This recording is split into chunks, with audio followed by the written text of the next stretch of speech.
character. That was his Oh, second that's character. right. I did kill you. Okay. Yeah. All right. Yeah. Technically, you haven't killed me, I don't think. I killed what's his face No. in Rishmalo. And Who? you had to get resurrected, right? But I'm still alive. Yeah, but I killed you. Did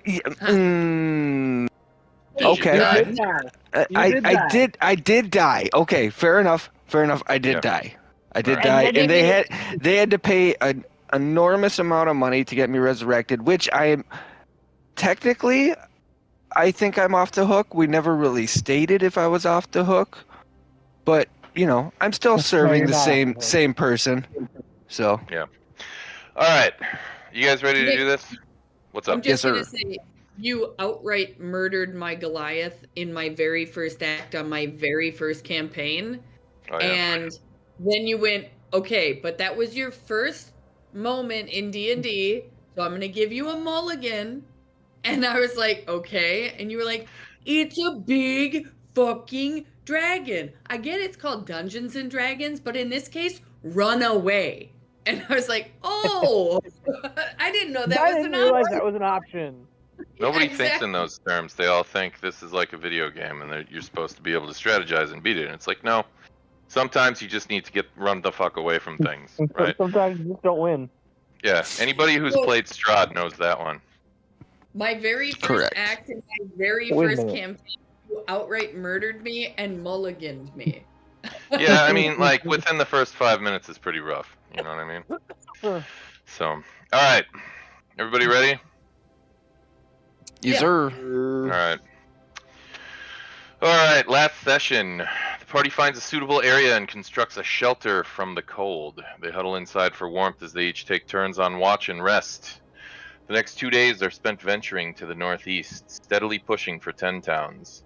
As they camp for their final night before reaching Bryn Shander beneath a starry sky and a more forgiving temperature, the watch fails when Krathos becomes distracted during his shift. Before he is able to realize, a pack of wolves is upon the camp, attacking the party in their sleep. Taken by surprise, everyone is quickly roused and begins to fight off the beasts. The wolves attack relentlessly and the party sustains several wounds, but once the tide turns in the party's favor, the remaining wolves soon lose their nerve, attempting to flee but are quickly slain by the party. Afterwards, the group tends their wounds and continues their rest. The next morning they awaken to a cold air and a full day's journey ahead. By dusk, they can see smoke far ahead and the twinkling of lanterns and hearth fires in the distance, as the city of Bryn Shander finally appears on the horizon. Once admitted within the wall, the group sets about securing lodging for the evening, settling upon Gelden Stag's Rest. Proprietor is a nosy woman, but the inn has enough rooms to spare, and the party rests upon warm-ish beds within sturdy walls for the first time in a fortnight. They awaken the next morning and check the shops before setting out along the road to Lonelywood. As it stands, we are currently preparing to leave Bryn Shander. Before we leave, I had a realization. I don't have the best way to be able to fight in darkness. Can Miss Lady Alia, lady who's holding all of our money, can we go to a shop and I get a hooded lantern and some pints of oil to fuel said hooded lantern, or see if somebody has one? I'm Yeah, pretty isn't sure it I've got a lantern. Let me see. Right, but I want specifically a hooded one, and I don't know how to make those. 'Cause- Yeah, I've got a hooded lantern.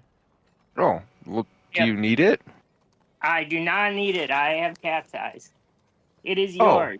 And here's a flask of oil. I want to keep the other one in case I need to immolate something. Oh, well then I guess I just need maybe a gold or two to. I don't know how much oil is, but I guess I just need to go find some oil. Thank you kindly, Nocturna. There you go. Yeah, and also the money's just like the group money, right? Yeah, Unless but we're- I don't know how much we have. So Sure. I I mean, yeah. whatever you need, you got, pal. Thanks. Yeah, easy.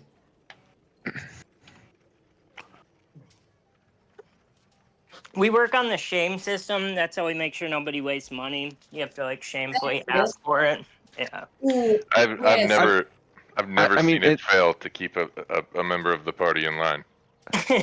I mean, look, I am very humbled every time I've asked for anything so far, because I don't have any gold of my own because I keep doing things with it, like secretly giving it to people as tips or thank yous. No, just I mean, consider it like I'll be the Midwest grandma that's wondering why you're going for the Orida potatoes when all we really need is tater fucking tots, bruh. Fair enough. Tater dish. What? A Midwest hooded joke, and you just sat there like it wasn't funny. Come on. a hooded lantern is what, 1 or 2 pounds? 2? 1 second. I've got it up on my screen. I'm just on the other side of the room. It Actually, is... I wonder if it's in the compendium. Oh, I actually don't have the weight written down because it was in one of the packs. Yeah, I'm not sure. Wow, to use nice that. timing. Yeah, my bad. Dude, It's in the compendium actually. I've got So I'll one just already. do this. yeah, I just have a torch, man. Like what? And then All right. What else you got? We I'm light go- the fucking rope and we leave it like breadcrumbs behind us as we sprint at the enemy. Let's go. We're sitting still. We're gonna die. That's okay. we're in a town, and I think we're okay, right? Oh, Here? okay. Just for This is now. all correct. Yes. But Not as much dragon as dungeon in this moment. Got it. Tracking. you know, I think I heard tale that a dragon did come through here years back, sometime back. So you know, there are dragons around here. I don't want to see it. But shop for oil. Oh, hold on. That sounds like player knowledge. Can I get a history check? No, that is not player knowledge. It was mentioned earlier. Yeah. Okay. Convenient. We're all dying right now in this conversation. All right. Let me see here.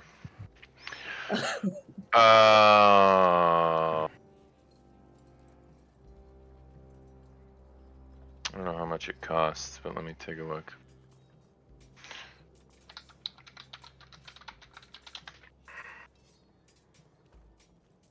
Do you guys sometimes feel like Nick leaves his bouncy, loud keyboard on so it seems like he's thinking when he actually has no idea what he's doing? He's like, No.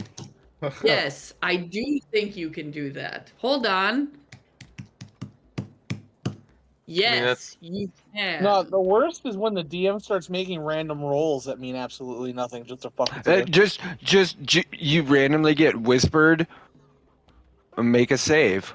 Yeah. And roll you a make d20. and you roll to make the save, and then you get no response from it. You're just kind of like, okay, Yeah. I don't know what's going on, and I can't say anything. But You find after looking, go ahead and give me a perception check. okie dokie.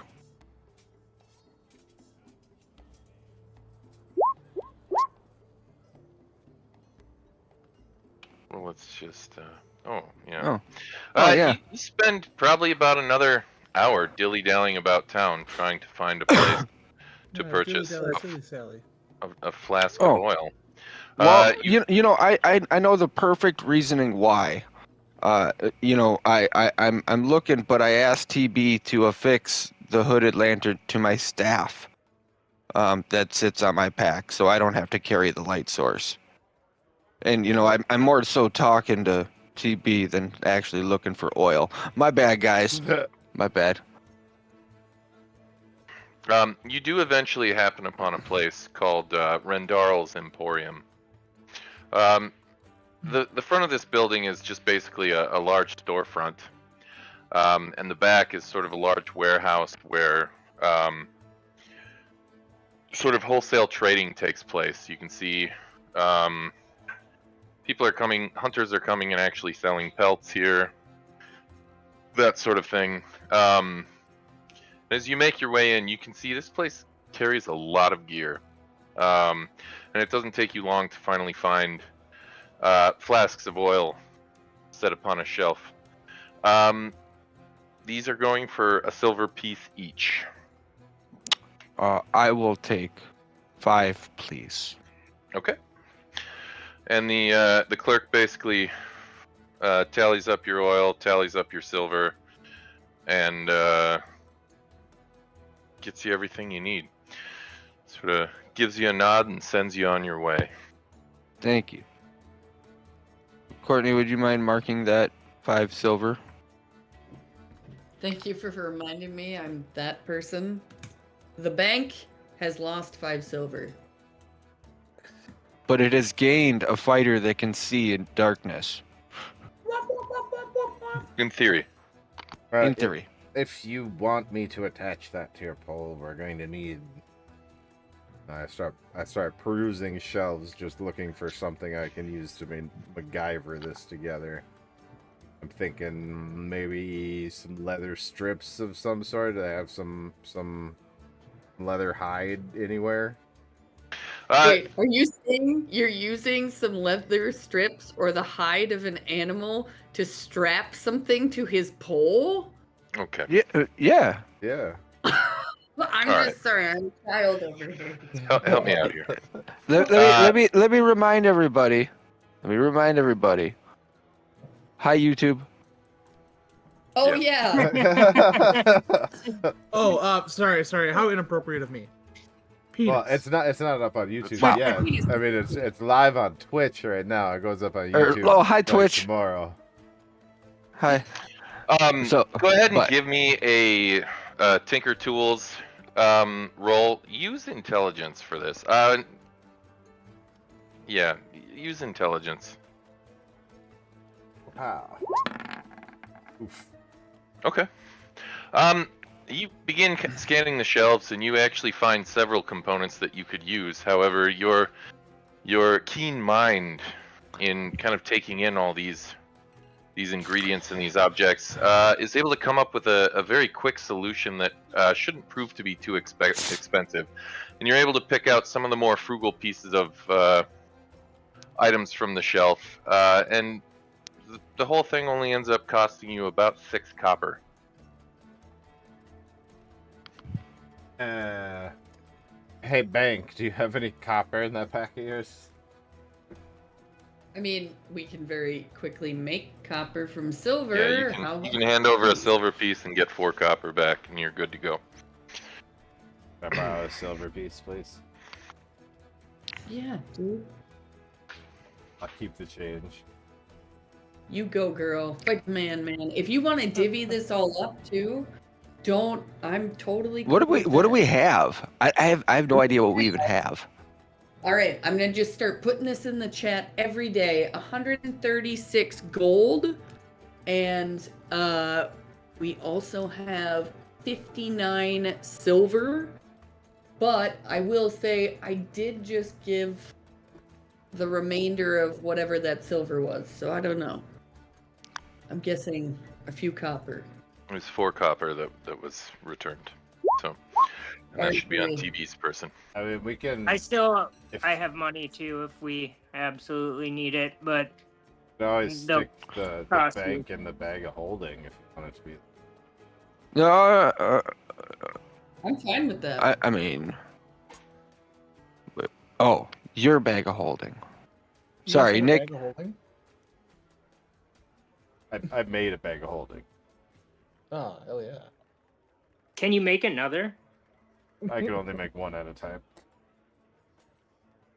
At least at this level, I think I can only make one at a time. All right, let me know when you can make the second. I'm not putting a bag in a bag. We're not doing that. We're not doing that. Yeesh. Are you kidding? That'll make writing this campaign so much easier. Yeah, and boom, And we're done. everybody's dead. Game over, you lose.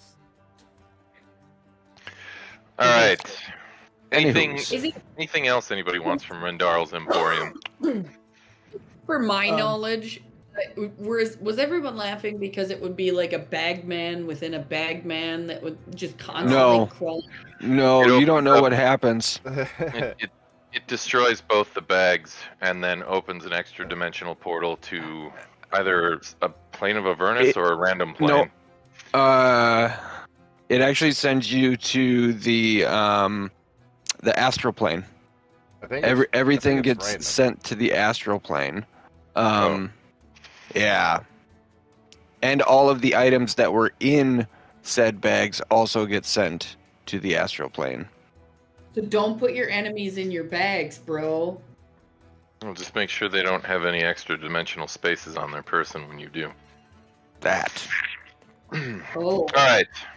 Anybody else want to buy anything from Rendarl's? I just remembered I do not have a ranged weapon, and that's been kind of. No, I gave you my light crossbow. Because we came across the hand crossbow, and I can use that while using a shield. So my light crossbow I no longer need.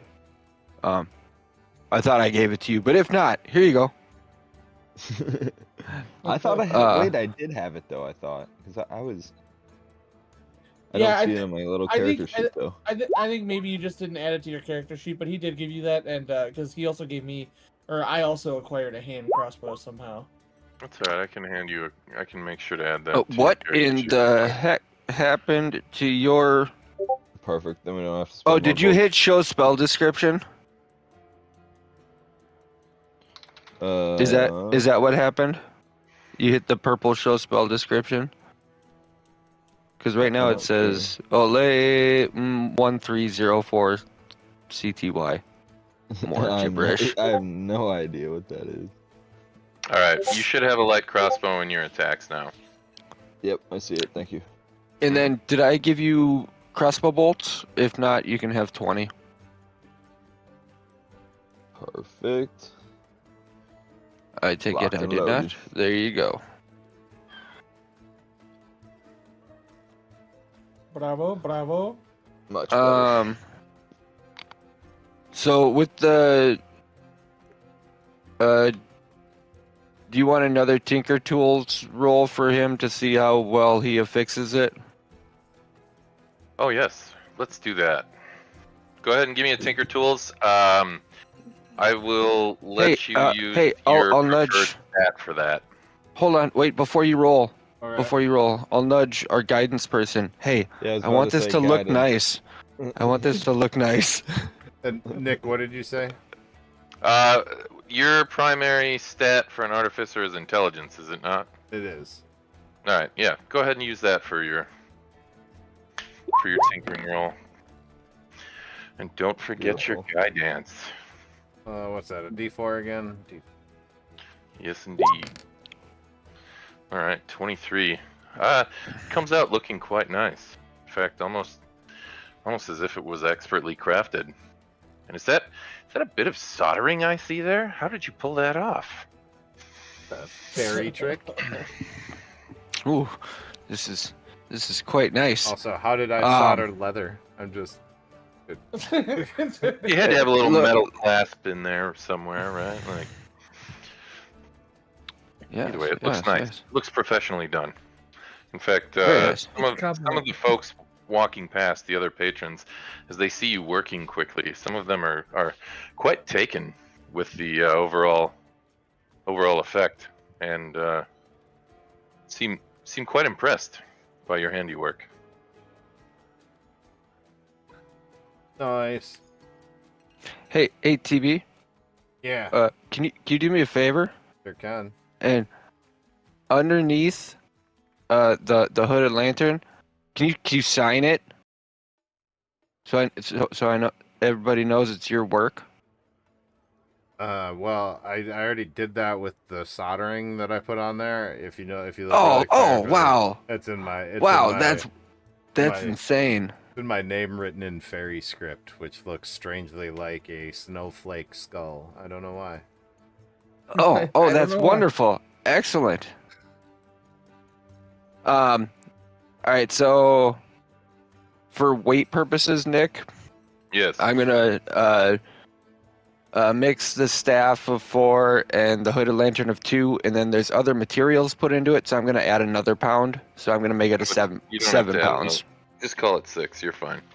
Okay. Wow. Hey, look, you said you were gonna be taking, weight very seriously in this I campaign. am. So And I'm telling you, he didn't I add wanna a lot of be weight sure. with this. He's trying to So- take it serious with you. Yeah. I just want to say I did gain a few pounds over the weekend, but that was All right. Taco Bell's fault. Wow. I am envious. I like Taco Bell. As do I. As Yeah. do I. It is crispy and warm, and a perfect place for jelly to lay.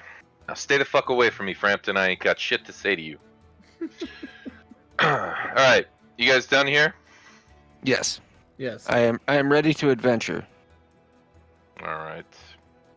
You head back out into the city street. Oh wait, sorry. I'll buy a ration while we're here, just to top off my. Okay. Yeah, that's fine.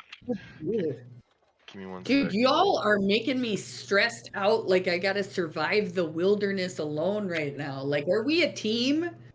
Whoa. Yeah, we're a team, Hey, but while we're at it, can we sell the ASMR and get some money? wow. That's I moral do not. territory I'm not ready to cross into as a DM. Let's So I will look at you and say, It's so not you've been to trafficking. Thay. I see you've been to Thay. No. Slavery is unacceptable, I say, and I start my wings start to glow a menacing shade of red. Yeah. Yeah. That. Yeah, Jeez, that. Jeez. I'm sorry. I was just Trying to playing. figure out if we're gonna starve in the winter, and I'm just saying, let's be friends. Hey, I Jeez. got you. I accept your plea for friendship. I'm gonna make There it we so go. every Good. time you Why step on can't your left you- foot, it squeaks like a duck. Squeaks? Quacks like a duck. No, I prefer squeaks. I also prefer squeaks, so we are now in agreement. All right, good. We know that we just discovered the name of our little group here. We are the Squeaky Ducks. Yes. Yeah. Oh, is it like the wet bandits where he's constantly like trying to flood their houses with rags? So now we're the sticky bandits, and now we're what'd you say? The squeaky ducks. Squeaky Yeah. ducks. Wherever you go, we go with a squeaky duck. What? Squeak, I like that. squeak. When you think you're in your bathtub alone, there we are, Squeaky Duck. Squeaky duck. Squeak, squeak. No, we gotta figure out our squeak squeak noise together, y'all. When we take down a horde of dragons, we're gonna be like squeak squeak. Nobody joined me. I'm picturing it in my. There we go. Yes. Yeah. Who did the soundbite? Thank you. Yes, that's what we need. Please, guys, I'm just asking for a squeak squeak, and I did it like 3 times. I feel like musical. Squeak! Anybody?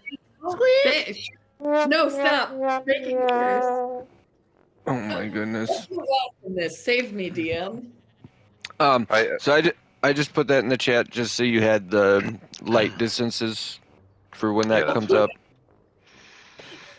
Yep. No worries. All right. Cool. Anything else? All right. I'm ready to adventure. I'm gonna recover from this conversation over the next hour. All right. By the time all is said and done, it's roughly a few minutes to midday. And as you now all step back out into the city streets, you kind of catch your focus once more, get your bearings, and Does anyone remember where you were headed? Yeah, duh. Yes. Yes. History real Ra- No. Ragmar's daughter. Yeah, we were gonna go do Ragmar's daughter.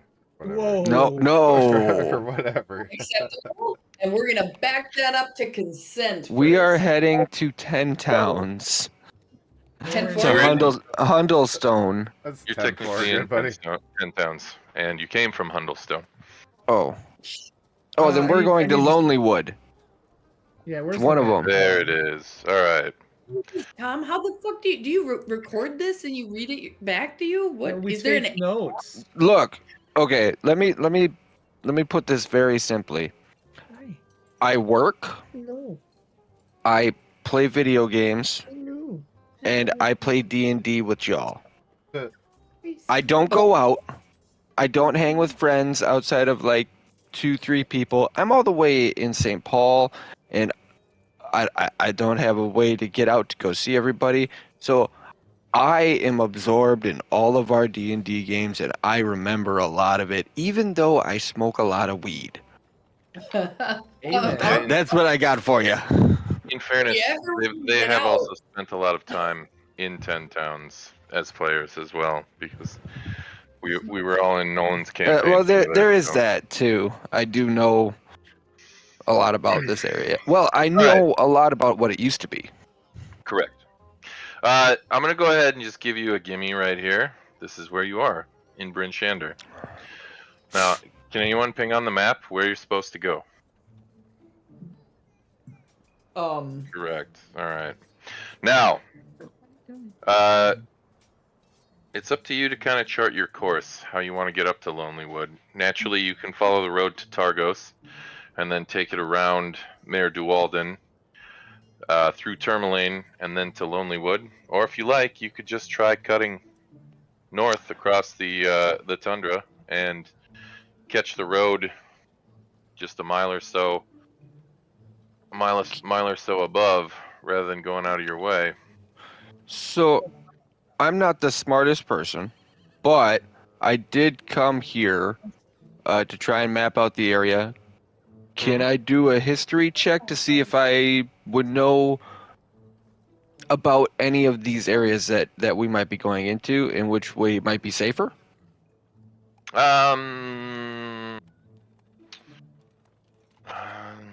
Yeah, I suppose we could call that a history check. Yeah, go ahead and do a history check. Yeah, I'm so smart. All right. You've got a bit of a limited memory on what you've heard about this particular area. The road isn't typically guarded. So in the event that you decided to, cut over land for the 1.5 mile here, it's safe to assume that you wouldn't more or less be any safer or more imperiled in doing so. In that sense, really, 10 Towns is a relatively safe area, at least when it's not being attacked by Dwerger and Chardalyn dragons. However, if you were to start to stray Demigods. a bit, demigods as well. But if you were to stray a little bit northeastern towards like Kelvin's Cairn, that's kind of where you're more in the wilderness. And that isn't to say that the area around 10 Towns isn't the wilderness, but it is let's just say relatively better defended under nominal circumstances. Is that a bad thing? Better defended, like there's less like bandits and riffraff around, or like better defended as in they don't like outsiders? Better defended in that you're less likely to be attacked by like goblins and that sort of thing. So it's slightly safer to travel around this area. But once does that go for us, considering we're like a crazy traveling circus of freaks? you're gonna have to get by on your wits a little bit there. I think it's gonna take. It may take a few decent persuasion rolls, but that's sort of something we like to leave up to the dice. All right, I trust the dice. Well, either way, either direction is fine with me. I think the play. If we're heading up to Lonely Wood, I think we should probably stick to the roads. It's gonna give us because the more off road we get, the more snow shoveling we're gonna be doing. And we're already gonna be doing a lot of that. We're not And pushing wagons anymore, though, are we? Are we still? Yeah, we no, still I don't. bringing the caravan? No, I just have the pack that we're delivering. hey, Now, I gotta collect my. We gotta collect our gold from carrying all that guy's merchandise up here. that's up in Lonelywood. Okay, so yeah, then we need to carry all his merchandise. So yeah, we kind of need a wagon. No, I have no. I have the pack. It's got all we need to carry. Okay. Yeah, I thought we were done with the wagons, but that. Yeah, that- we're I was done with confused all of his stuff got purchased by the smelly merchant. Oh, that's right. I forgot about that. Okay. Well, I think we still. I would say the best bet is to follow the road. I'd say we make our way to Targos. It's possible that around Targos we might be able to find a ferry across the lake, to take us to Lonelywood a little bit quicker. So. Fair enough. Hi ho, Silver. Away. Who you calling a Okay. hoe? So the plan is to head over towards Stargos, yeah? Yes, sir. Okay. All right, let me just check the distance on this guy real quick, because this shouldn't take very long. Yeah. Yeah, this is 3 miles. This trip will take you roughly an hour at best. Oh. Oh, yeah, So- I I'll do mean, that. I say we just keep walking the road towards Lonelywood. Because it's what 1-ish in the afternoon now. Correct. Yeah, what are we talking about? 26 miles? It's just a little marathon? Let's do this. Let's go. I mean, I think we could at least make it to Tourmaline. Tourmaline. Tourmaline before it gets dark. Yeah, that's 10 miles. So that's let's see, roughly about 3 hours 20 minutes. Yeah, we can make that. So by that point, it'll be mid-afternoon. Yeah, we might even make it to Lonelywood itself in one day. Yeah. Let's. I can't imagine it's much further. It's another 40-minute walk. So yeah, you'd probably make Lonelywood by evening. All right. Well, let's begin our journey then. Let's do All right it. then. I feel like picking out the comical music. That was the good choice. Served Yes. quite well here. All right, give me 1 sec.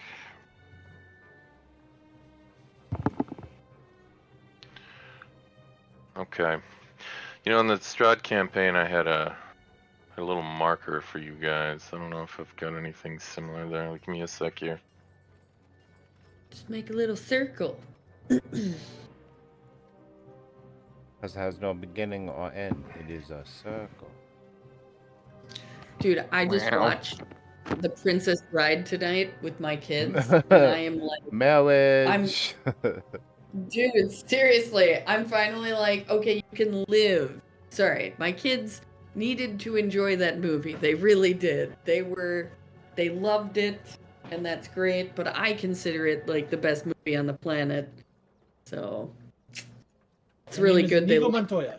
You killed my father. Prepare to die. it. I showed my daughter Monty Python and the Holy Grail, and she got Oh. bored and left.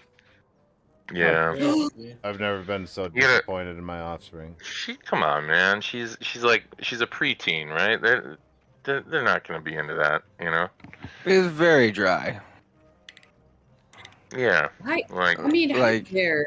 I'll just say, I think I was about 8 or 9 when I. Yeah, but watched it was a the first- different. Yeah, but it was a different time. Like I don't think so. I'm like what, 5 Yes, minutes? in terms of like videography and what keeps the attention of kids these days. Yes, it is Oh, a different time. I lies. I call lies. There's no way. That's crazy talk. I'm sorry. I'm sorry. I'm sorry. I mean, all of the Monty Python, the Oh, what a show, the crazy skyline outside. The storm Yeah. did pass. Sure did. bro. We're all on squirrels right now. All right, let's see how this thing looks. Oh, this is terrible. Absolutely That's terrible. pretty black. Yeah, I was saying, don't turn it sideways or duplicate it in any way. Hang on. We'll do it like that. We'll make it a little smaller.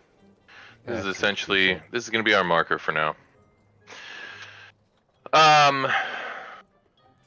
As you make your way up to Targos, the road sort of forks as you get towards the city gate. You pass the city gate, opting not to enter Targos, and just continue following the road as it curves to the northeast.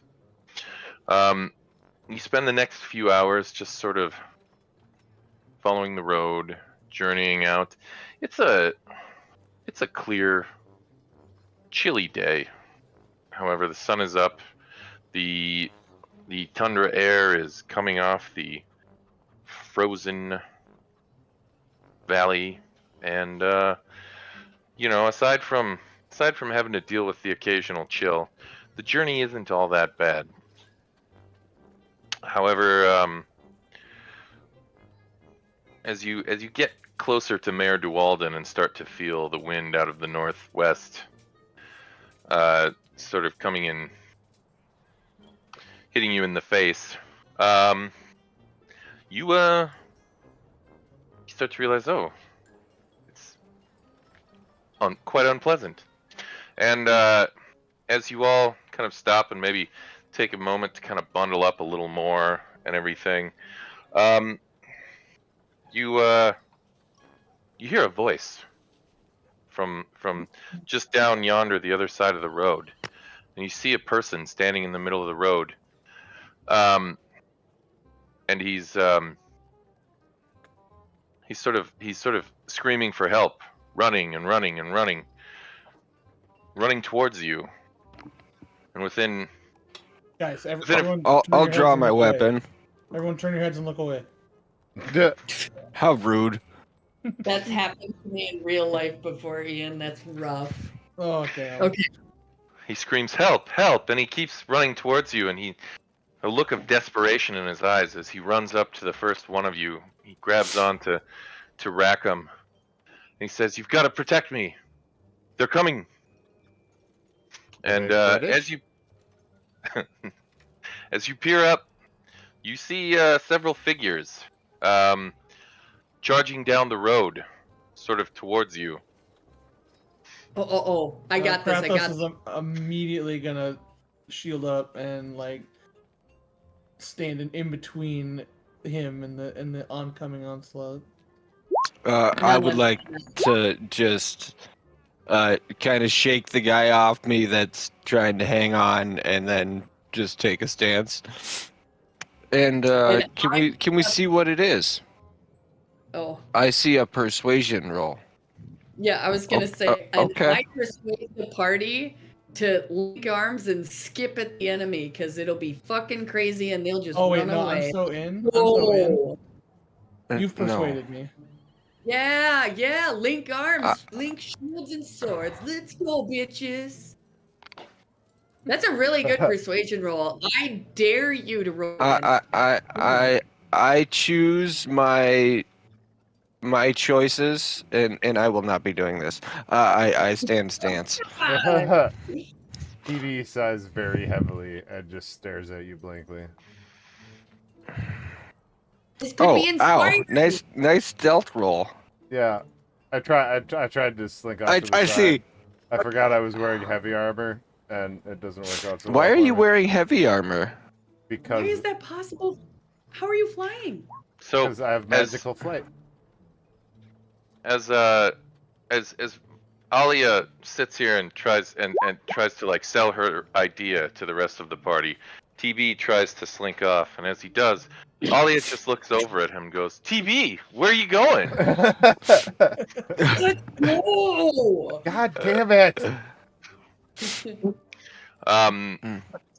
As they all turn to watch the fairy fail to sneak off, I do sneak off. I'm You bastard. do indeed. You do indeed. You have no choice now, children. Join me. Let's go. Don't stop. Get it. All right. Be let's see careful, here. or you might hit a shield bash. Are you feeling okay, lady? There. Can I get a perception check into what's coming at us? Yeah, that'd be great. Sorry, what was that? May I do a perception check to see what's coming at us, so I can respond in type? You to don't her? need to do that because all this time spent dilly-dallying and trying to jumpstart a form of cohesion that never seems to manifest. These characters are now basically right up upon you, and what you can see are 7. If they're dwarves, 7. I'm out. No, they're mostly humans, and they all seem to be eyeing you all up very quickly, and they say, you can see them kind of arguing with each other. They're a little apprehensive, and then finally one gets sort of pushed forward, and he sort of stands up in front of you and says, "We'd like that gentleman there, please." Why? That's all I'm going to say. Why? Go ahead And and make here a it persuasion roll. here you go. There you go. Why? Yeah, why? That tracks. This tracks. Yes. Well, Nick, do we have a local map yet? Yes. Like, yeah, I would say so. As far as like on your persons for like. No, no. Like where we are in relation to them and. Oh no, yeah. not yet. No. They're pretty much just directly. You're both on the road. The road is arcing to the northeast. Like standoff 15 feet apart, 20 feet Basically, apart. Yeah, they're not. Yeah, I'm just thinking about me because I kind of snuck away from the group, right? Yeah, and don't worry, I'll handle that. Okay. So. So why? And he sort of looks back at the rest of his group, and then he looks back at you and he says, well, that's not really any of your business now, is it? I mean, that's fair, but just hear me out. If you want to do bodily harm to him, then I have to say no.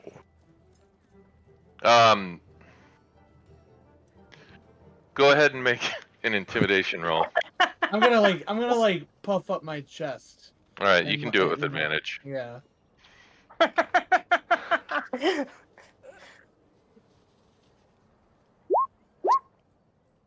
Hey, I mean, hang on one sec here. I hate those advantage rolls. The ones that it's like the same. Either way, it doesn't make a difference. It's great. I actually do truly enjoy the roll when it's the same number, because then it's like, well, dice don't lie. Yeah, that's true. He sort of looks back at you and starts to rub his chin and says, there are certain instances where bodily harm is warranted. Wouldn't you say? And that's why you're leaning towards. I'll take a step forward. You're leaning towards one of those instances, friend. Oh, all right, but just hear me out. All right. What would be an instance in which you would want to inflict bodily harm upon somebody? Well, there's quite a few. But so it is possible to assume that we want to inflict bodily harm for a decent reason. Yes? I'll look back at the party. That's my turn. do you actually say that? You look back at us and be like, "That's my turn, guys." No. I'm done. I just look back and I'm just. That's all I'm doing. I think what happens is the gentleman makes his argument, and as he does, Rackham just sort of sits there considering it for a second, and understanding that the moral quandary is possibly more complex than he's able to wrap his head around. He sort of turns around and says, "I'm tapping out for this one." To be fair, I'll lower my weapon, but you know but still have it. But I'll lower it. Let's get this guy's story. Yeah, what do these guys look like even? Nolan or no, Nolan. Sorry, Nick. They're armored. They're carrying weapons. Mostly human, I think he said. Mostly human. Do they have any Perhaps- insignias? No insignias. All their gear is it's pretty ragtag. You know, possibly secondhand. Some of it improvised. Okay. I would say you could go ahead and make an insight check if you care to. I'm terrible at these. Ah. I will make an insight check too. Okay. Here we go. All right. You know, the thing is, Nocturna, at this distance, it's kind of hard to make out a lot about, you know, their body language and that sort of thing. Their gear is, as I said, lackluster, very much so, in fact. And to look at them, it seems like they've probably been subsiding on old rations and living in a cave or something. And I want to. So the reason why I was asking about positioning, I want to keep moving. You want to try and flank them? Yes, basically maintaining the same distance from them as like they are from the party. So I'm not really getting closer to them, but moving kind of, kind of flanking around, circling off the road. All right. While he's doing that, Let me know when you need to do a stealth check. I'm gonna try and keep their attention on us. So if that gives him advantage, I don't know. Go ahead and give me one quick intimidation check, Kratos. Yeah. Because I don't know, the way I'm thinking about it here is like I'm role playing, like, right? I'd be like chiming in, like, here's the thing, I'm not too familiar with the traditions of every human, but I do know that a lot of things are taken on first glance. And at first glance here, we have an unarmed man crying for help against a band of thugs. All right, and go ahead and make your intimidation check. Does an angry fairy floating behind his shoulder give him an advantage? That actually does. Yeah, can I guidance that? I don't think that would help. That's gonna help much. It's not gonna help. Hang on, I know how this is gonna play out here. Okay, you kind of begin to make your way forward, kind of puffing out your chest, getting ready to like put on a physical display, and as you step forward, your weapons belt drops around your ankle. God damn And as you step forward out of your weapons belt, you notice it's now on the ground. You turn around and you see that the weapons belt didn't just fall off by accident, but the gentleman you're protecting has been slowly loosening it and trying to get at the pockets of it, and now stands with it hanging out of his hand as it sort of fell, and looks up at you very nervously. I'll grab him by the shirt collar. The dude and lift him into the air. Seriously bold enough in that situation to still be trying to steal from us? I mean, you gotta almost respect that a little bit. Give me a quick strength check for Kratos. Yeah, I get advantage on this. For what reason? It's my Goliath strong build Oh, thing. yeah, okay, I'm fine with that. And yes, TB did say that out loud. Like, you gotta actually admire this guy. He's got balls. I'm gonna look as he does this, and this is going. I'm gonna look back. Is this why you wanted to do bodily harm? So just a moment. Yeah. Kratos, you grab his collar and you just like lift him a good 4 feet off the ground. He's just kind of like kicking his feet nervously. And Rackham, you sort of look past him and you ask your question towards the other guy. And the guy sort of stops and he looks back at the rest of his group and he looks back at you and he says, "This is but one of the reasons." I'm gonna sheathe my sword now. And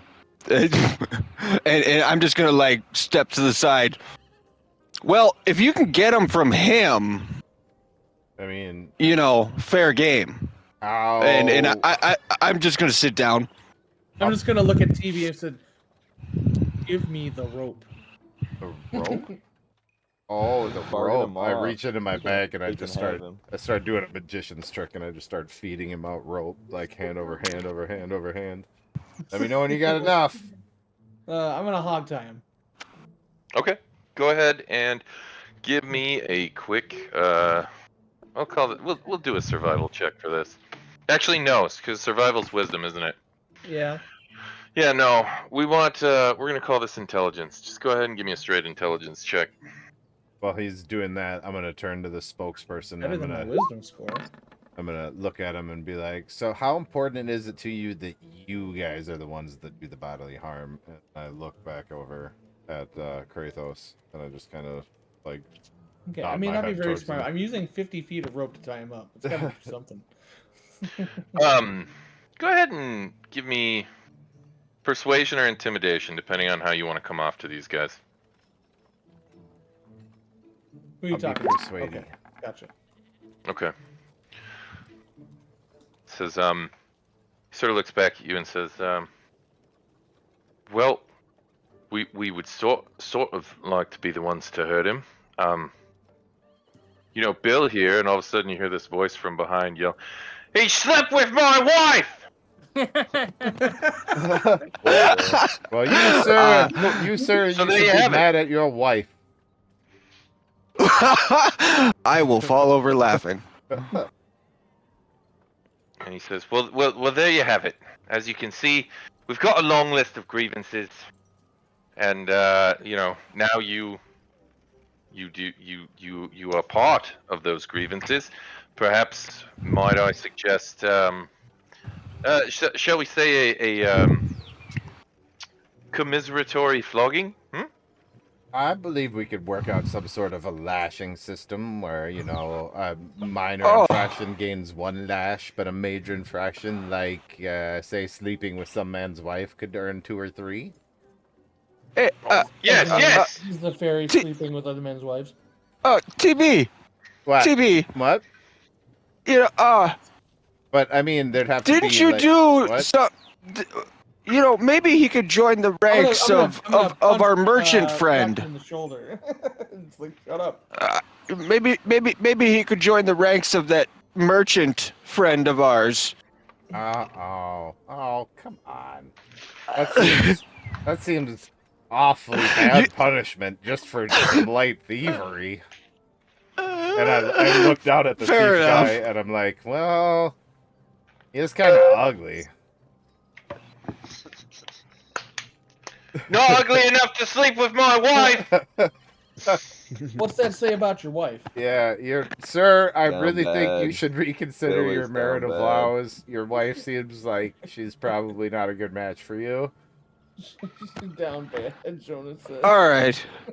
Well, either way, we must be off to Lonelywood. So let's do what you want to do and be off. All right, I look down at the thief and I'm like, well, sorry, buddy. And as I float past him, I put my hand on his shoulder, and when I touch him, I give him the same sewer stench that we gave our merchant buddy. I don't remember his name. The little halfling merchant. Have I made it back to the other side? Have I gotten around them yet? Yeah, I'm not even gonna make you make a stealth roll. The hilarity of the moment is really all the distraction we can Yeah. truly ask in this So sense. I'll step out into the road now, like basically same distance away, but on the opposite side of them, and just call to the crew and say, "Look, we got somewhere to be. Let's go." Okay. And And I'll stand up and I'll just start walking past. Yep. I'll give Walking. a little wave at the thief as he now smells like an open sewer, and I'll float away. all right, and as you all walk past, the rest of the group sort of like you can see them sort of like tipping their caps to you or this sort of thing as they all begin to very hastily run back up to the now tied up thief, who is now no longer tied up, but shaking off the rope and starting to run from their wrath as the mob and its victim continue down the road steadily towards Targos. Am I still within range of? Can I shoot him with a crossbow? Can I put one in his knee? I want to put one in his knee. If you would like to, you can. I sure would like to. I would like to shoot If him. you're going for a called shot. Yep, going called shot. So disadvantage. my goodness. Yep. There is. No, I had to read the whole time. Going for it. Come on, big money. Come on, big money. An 11 hit his knee. Well, let's find out. He wasn't wearing any armor. It just barely misses. Oh, did I trip him? Did I nick him? No, it literally strikes like right between his ankles as he's running, and he sort of looks back, very scared, and continues to just dash for his life as the rest of the band of idiots chase him down the road. Well, I shrug and just put my crossbow away and go back to floating away. Worth a shot. Out of curiosity, are we upwind or downwind from this situation? In this situation, you wouldn't call you upwind. You're sort of, I mean, you're technically kind of upwind. The prevailing wind is currently out of the northwest. Okay, cool. So So we're going away from the stench. It's not coming back at us. I was going to say, you walked right past him, so you know he smells. And they're going to be able to track him forever based on that smell. And pretty soon, the yelling, the din sort of falls to silence until you now find yourself once again standing on the lonely, cold road to Tourmaline. I'm gonna recollect my weapons belt and also TV's rope. Okay. Let's throw that out there. All right. Next hour passes without incident. You arrive at Tourmaline.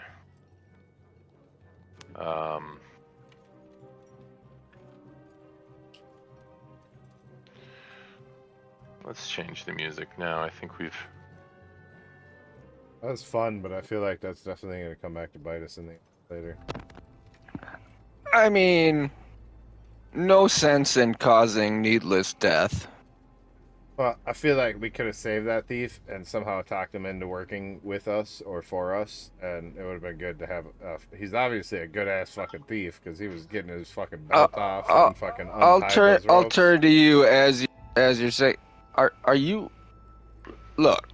What? Look. You've never met a lock you didn't need picked. I can pick all the locks we need picked. This guy just disappears all the time. I can't ever see where he goes. Even in the noon sun, he just goes poof. Exactly.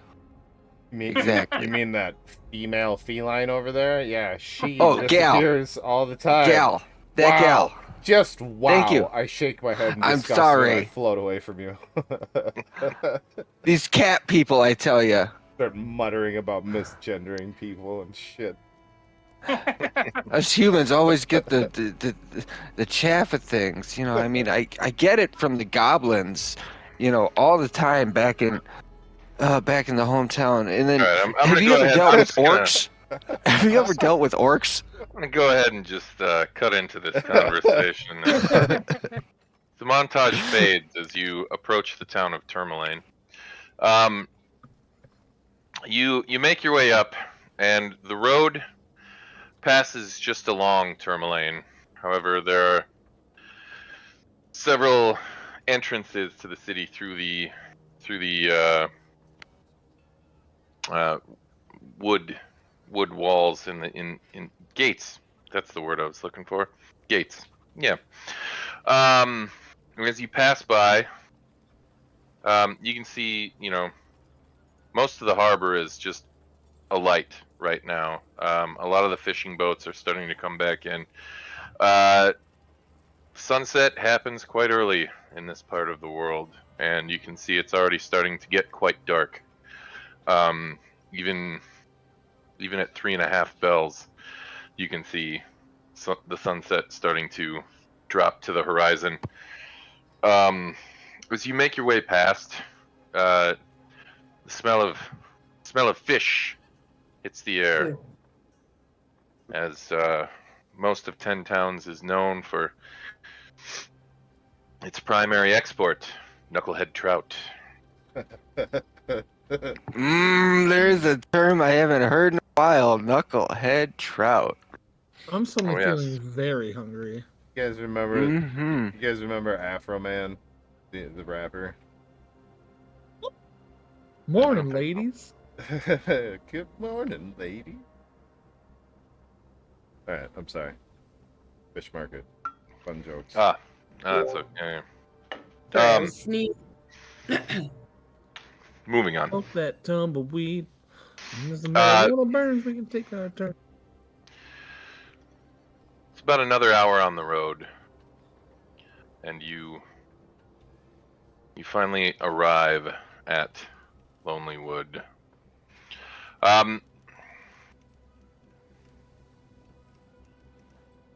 At this point, there's only a little bit of daylight left, and what is going on here? Do tell. I'm having interweb problems. Give me 1 second here. The system down. The system The is down.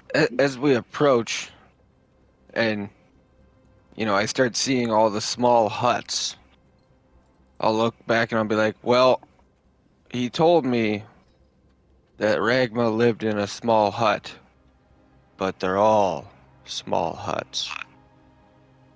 At that, I'm gonna simply go do do do do do do do do do. Okay, do we have a cleric? No. Is there a cleric around? I believe Alia needs a cleric. No, I She feel needs like an you were old cleric and a young cleric. You didn't know Strong Bad Man? Look. he's- Okay, hold on. You gotta understand. I don't remember a lot of things. But you So no, man. I know what strong bad is, but like, unless. come on, let's go break that glow stick open and pour it in Homestar Runner's Mountain Dew. I hear they have to pump your stomach when Yeah. you drink that stuff. I remember where I was when I was first introduced to Trogdor the Burninator. It was sitting on that floral bluish greenish couch in your apartment in Maple Plain. I mean, Oh, I love man. Trogdor the Burninator, and that is like the epitome of what I remember from Strong Bad.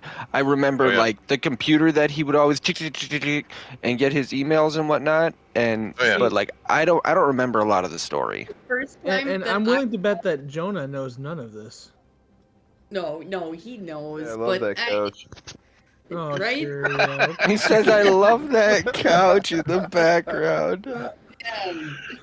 I think. Okay. But the first time that I saw that, I was at a goat farm, and I was only internet the entire. Speaking of internet, your internet's cutting out. Yep, that fits because she's on a goat farm. She's on the goat farm. Using the That's goats weird. to power her internet. It's When the was- new. hey, I was hold at on. the goat farm. Is the new this one time at band camp. Courtney, All right. when was the last time that you actually fully closed out Discord and reopened it? Ooh, I'm gonna give that a shot. Okay. Why don't you give that a shot? Because this happens all the time in your campaign as well, so I think that this might help it. Are you saying it's not you, it's me, Tom? Oh, it's definitely You've you. been saying that for years. Goodbye. Wow. All right. That you know. Yeah, I This do isn't know. none of my business. This isn't none of my business, and I don't need to hear about it. Thank you very much. I don't know about nothing. It's well, you don't want it to be my business. How's that sound? Look. We've been down this road, Thomas. I remember what happened when we had a bonfire in the middle of the street down at your place, and you came walking up, and we were all playing hacky sack. I remember running from you. So yes, I know Why it's would not you supposed I to don't be any of even your remember business. that, man. That's like a long time ago. Why would you have a That's like a bonfire in the long middle of time the ago. street? That was back when the tree house was there, Oh yeah, I had And to it- tear that down. Treehouse. and you could actually like get into it. Oh yeah. Yeah. Oh yeah. Yeah. There was one time we had everything out there. We had a PlayStation, we had lights. There was one time we all took a bunch of acid, and I was playing Tony Hawk's Pro Skater Yeah. out there in the middle of a thunderstorm on Oh, acid. that's Yeah. dope. It's amazing. That's awesome. I remember being at a party in that treehouse when Dave had just broken up with, I think it was Christy Hunter. Yeah. And we're like in that treehouse hammered and turn around and she was there. And I've never seen Dave start fucking hammering booze harder in my life. Yeah. That was, the fucked up thing is that like that even happened to me and I lived there. Like that kind of shit happened to me a lot there, Well, it's Damn. because you were a 3-4, man man. whore and you fucked everybody. Well, that's Wow. not true. It's not true. Wow. Yeah, I never got So there. back in Icewind Dale. Yeah. What? We're playing games? We're still... Yeah, we're get recording that shit today. out of your system before my little sister comes back on, all right? No, I'm gonna say that shit right in front of her. She's You gonna better get not. mad. I'm gonna bring up the trip to Vegas and You everything. start handing her ammunition and this is gonna get ugly, I'll tell you what. All Good right. times. Good times. You now find yourself as the sun sets, approaching a small village on the edge of a wood. And this village is a bit of a shocking sight. Most of it is destroyed. You can see tents sort of having been erected sort of in the center of the outlines of what used to be cabins, and certain cabins that are sort of fortified in many broken spots with canvassing and sticks and thatch and this sort of thing. Much of this village's little log cabins are all in very bad shape or moderately destroyed almost. And what's strange about it is that you can see signs of fresh logging right at the edge of the woods. Trees are getting cut down, and you can see timber piled up in high stacks on either side of the road as you approach. All of it sort of being bundled and readied for transport. And as you kind of arrive, you can see several of the loggers now making their way, back to their hovels or their tents or this sort of thing. And sort of near the center of this village is a large, well-constructed building, and a sign out front prominently says, "The Lonely Wood Inn." Yep, heading there. Yep. All right. I think it best we go. We'll go meet her in the morning. Let her get one more good night of sleep before she finds out. Who, me? No. What? No. Shit. No. Okay. No, Ragma. Ragnar's daughter. Ragma. I'm totally bruh. But yeah, hit the inn, and then we go find Ragma in the morning. Maybe we can get some info from the innkeeper on where Ragma lives, because, well, resident and all. Okay. Give me just one moment here. I don't know what is going on with my internets right now. Is the storm coming back? No, it's not that. The internet's is just acting strangely. It's Give me become just one moment. sentient. ChatGPT is coming. The storm is taking over the interweb. Let's see here. The AI was just waiting for the storm to use the electricity power source to activate quantum. Oh, very nice. Yes. Good. Yes. You sure you Very don't want to try technical DMing? indeed. I do want to try D&D. I fucking wrote a one-shot. Nobody but you rolled a fucking character. I'll play. You never told me none of this. I'll play. Okay. There we go. See? Shit. I would also be involved. I don't recall this conversation. I got a terrible one-shot. It's my first attempt at making a fucking I love campaign, if anybody wants to get in it. I'm in. I love I'm it. here. Somebody wants to tell me a story, and I can be a part of their story and roll dice. I'm in. My character I rolled for it is so awesome. So awesome. Yeah, we'll talk about. Yeah, totally down to talk about it after. Hell yeah. Oh yeah. Hell yeah. All right. I mean, I'm down, but yeah, depends on how many that's people fine. you Thank you. I appreciate you. It's set for Fuck 4. you. You. The timing that somebody came and asked Ian something. All right. You approach the inn. It's again, it is a large, well-constructed building. It is in the best shape of any of these buildings here, outside of maybe what you can see in the distance is sort of the speaker's hall. Outside, you see an old man sat on a bench next to what looks to be a wood chopping station, and he's finishing out the bottom of his copper mug as he downs it and then reaches into his boot and pulls out a flask. And he sort of sits and looks up at you all as you approach. And he says, "Spare a coin for a drink?" I like him. I reach into my pockets to find no coin, and I'll look at Alia. Where's Bro, the do you bank? just want gold? I put how much gold is in the bag already. Just I take it. haven't taken anything yet though, on purpose. I have some more. If I Okay, trust fine. him with the money. Do not trust him with the money. He will just give all of our money to the first fucking orphan he finds. So don't give him our fucking money. Rose, and you take it. Let me All right. Here. I'm taking Okay, the money. I tell you what. I'm I tell you what. money. I tell you what. Give me 10 gold. Or Bro, give me 5 give me 5 literally 5 gold and 20 silver.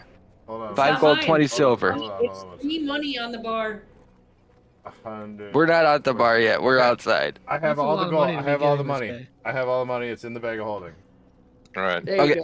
All right. I will give you 5 gold, Okay. and I will give you. Excuse me. 5 silver or 10 silver? Let me get 10. 10 silver. All right. All right. Thank you. It's your allowance. That's all you get. You better mow Yeah, the lawn, yeah, that's what- motherfucker. Your room better be That's clean. my allowance. I'll take those blows. I will hand the man 2 silver as I walk past and enter the inn. He looks up at you and he says, "Thank you, stranger." And then he looks over at Alia and kind of winks at her and he says, "I didn't used to be this old. A ghost did this to me." Oh, I'm sure. Yeah, I've heard them all. I've been alive for a lot longer than you have, so don't let these looks fool you. I'm serious. A ghost did this to me. I've heard alcohol called what does he look spirits like? before, but I've never heard it called ghost. Come on, that was Yeah, funny. yeah. That was funny. Ian shush. Ian shush. You say, do me one more favor. Would you take this coin and go in there and buy me a beverage off that little bastard miser behind the bar? He won't let me finish. He won't let me buy another one until I finish chopping all this wood. Oh, you know what? Actually, he did send me. He said it's 2-for-1s right now. So if you give me 2 of those, I'll go in and get you 4. You good? I'll glare back and enter the bar. Go ahead and make a deception roll, Alia. Yeah, I will. Yeah. Wow. He not only hands you the coin that Rackham gave him, he reaches in and grabs a pouch with another 12 silver in it and hands that over to you as well. And he says, "Get me everything you can." Oh, I'll be sure to put up a good fight for you, brother. And I'll go in to the bar. All right. Okay, bye. All right, let me see here. I gotta We change the drinking music. on this motherfucker tonight. What? Oh, wait, that's my 12 silver, because I'm pretty sure I was told there's no party money or something. I don't know. I'll buy you a drink, though. You saved our asses last fight.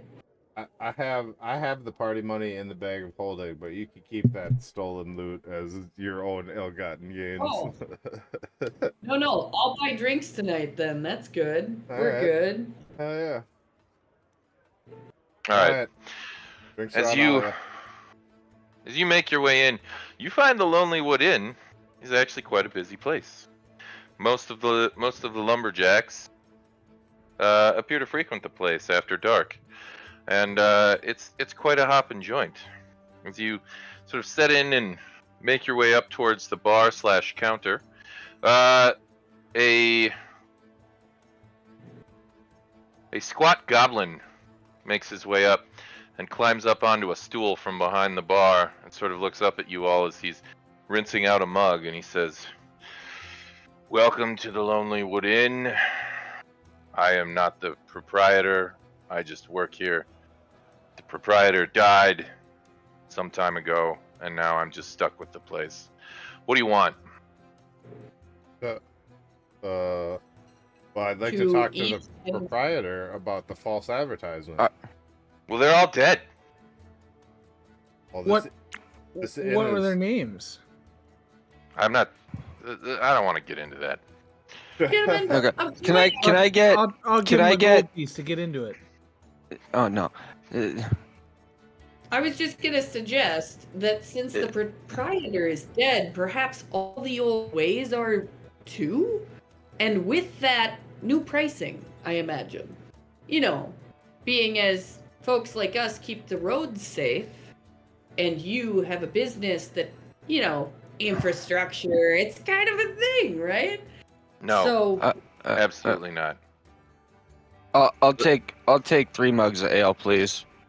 You shall have them. And he pours you up 3 mugs of ale, and he sets them in front of you, and he says, "That'll be 6 silver." I will hand him 7, or I'll hand him, because I want to keep my silver. I'll hand him 1 gold piece, and can I get 1 silver back?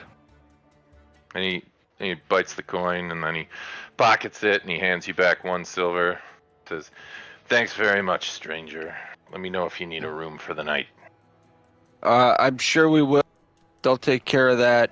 And I take the 3 mugs, and I walk outside, and I sit down next to the other stranger. As soon as you walk to the door, the goblin yells at you, and he says, "Hey, you better not be bringing drink out to that bum." No, never. I'm just going to enjoy the night sky with my 3 drinks and to get away from her insanity for the evening. Make a deception check. I can assist by being an asshole. Damn it. Totally you on that. No. He leans in on the bar and he points at you, and his eyes focus in on you real close, and he goes, "You listen here, all right? If all that wood isn't chopped by the time he comes inside, I'm gonna drag you out there and make you chop what's left. You get me?" Okay, I got you. That's fine. That's fine. That's fine. And I will walk out with the 3 drinks. All right. Why And did I then trouble we you? come back to me later. Okay. Why did I trouble you for 5 more? The rest of us are quite thirsty. Says, yep, it'll be 10 silver or 1 gold piece. Oh, 10 silver it is then.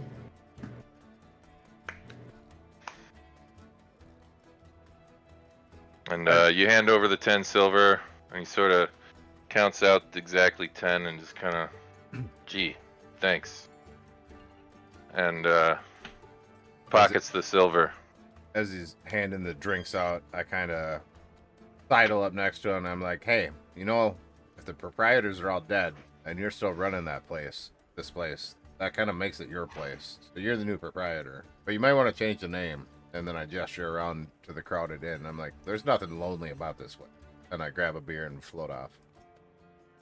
And he, Sweet. as you walk off, he just kind of grumbles and says, you never met my boss.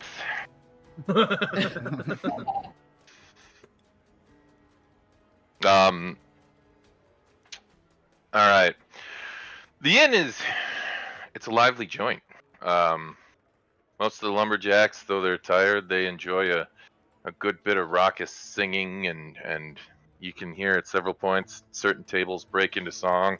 Other tables will start to break into a different song and try and rival, and they'll have these little singing contests. And it's quite a lively joint. Not too terrible. You can't help but wonder, though, why are they all in here doing this when they could have just been fixing their houses? And Well, at that, is there anything anybody wants to accomplish this evening? Yes. Go on. Well, I have now gone outside to go talk to Dude, but I'm gonna tell him that he gets these 2 drinks when we are done chopping the wood, and I'll help him chop the wood, and then we can enjoy a drink. Okay. And then at the end of it, instead of calling him stranger the whole time, because I'm going to call him stranger the whole time while this is going on. At the end of it, I'll ask him for his name. Okay. Go ahead and give me a strength check for your wood chopping.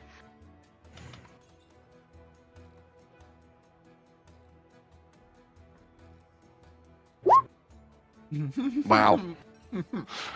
Things You are not going much for swimmingly. chopping wood, and the old man really enjoys not only watching you struggle at chopping wood, but really, really gets a kick out of busting your chops for not being good at chopping wood. I will, Yep. You know, I'm better with a sword and a shield. Well, I'm really good with a shield, but all right. Let me try again. Let me try again. And he kind of, at this point, he just kind of stops you, and he's like, no, let a man show you how it's done. And he grabs the axe. It's okay. It's okay. He's my elder. It's okay. He grabs the axe, and he actually does quite a decent job of chopping the wood. And as soon as he wraps up chopping the wood, and pretty soon he just kind of gets into a rhythm, and he just starts yelling at you to throw fresh logs up on the thing. And literally within probably 15 minutes, most of the wood's been chopped at this point. And he drops the axe at his side, and he sort of stretches backwards a little bit and then forward. Says, "Drink." Kind of puts his hand out expectantly. I'll hand him one. I'll take one. He takes a big old sip and just downs it. Foam all sticking to his beard and everything. Let's see here.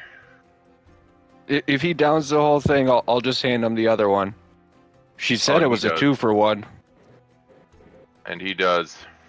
And he downs it again. He belches and he falls back into a snowbank. And he says, "How about 2 more?" Well, how about 1 more? Because I gotta go get some sleep. I gotta go find this young gal and give her some bad news about her dad in the morning. She lives here in town, and yeah. So. Plenty of bad news in these parts, friend. That's why I just keep the ale coming. What kind of things? I mean, I heard of some crazy tales, but what kind of things? Shucks, I don't know about any crazy tales, but I don't suppose you're from around here then. No, I'm actually.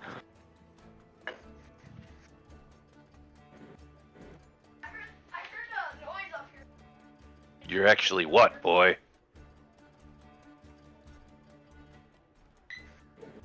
Tom? Being distracted. Yeah, what by just family. happened, bro? I think Tom got disconnected or something. No. Yeah. Okay. What's going on, bro? You want to say that again to people that will listen to you this time? Well, none of us are out there with him. Tom and the full guy.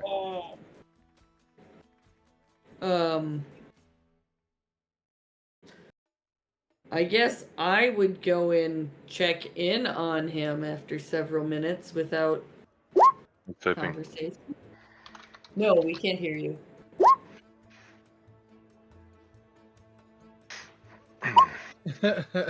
Tom, you were speaking and then all of a sudden went totally quiet. Did you mute yourself somehow? A mute icon on No, the he's not thing. muted.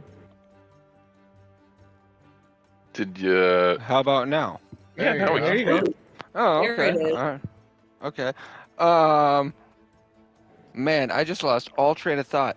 That's all right. You were asking to hear some crazy stories, right? Oh, yeah. I mean, I had heard about some kind of dragon that was in the area, and I was warned about it as like a, drinking tale, while getting ready to come here. Oh, the dragon's real. I can tell you that because I saw it with my own eyes. I fought it. Drove it off. Okay, old timer. You fought the dragon. It wasn't just a dragon. He was a great big dragon made of some weird crystal. I'll just kind of glance and look around at the damage. Is this aftermath? Well, shucks, yes it is. Did you say afterbirth? No, aftermath. How long ago did this happen? Well, it all started about 2 years ago. This whole area was under the icy grip of Oral. God of cold. Did you not hear? You wrote it down. Did you not hear that can we call him Coral? No, Oral. Oral. The goddess of winter. Oh, yeah. He had a bitter, icy grip upon the Dale. I love it when Oral grips me. Oh, God. Oh, my God. Oh, my God. The cold winds blew constantly. It was ever nighttime. You only got about an hour of daylight. It was so damn cold, folks were freezing along the road into their deaths. Folks went crazy. Towns started burning people in sacrifice. It was a weird time to be here, and I was here. And you probably don't believe this, but nobody ever does. But I helped defeat Oral. No. That's right. Can I do an insight check, please? Sure, by all means. Guidance. I just can't believe this. Usually Oral defeats you. Look, Whoa. none y'all are here, and I am so glad that none y'all are here for this conversation. Like, I am so glad. Nunya. I'm stuck in it. He truly believes what he's saying is true. Okay. So,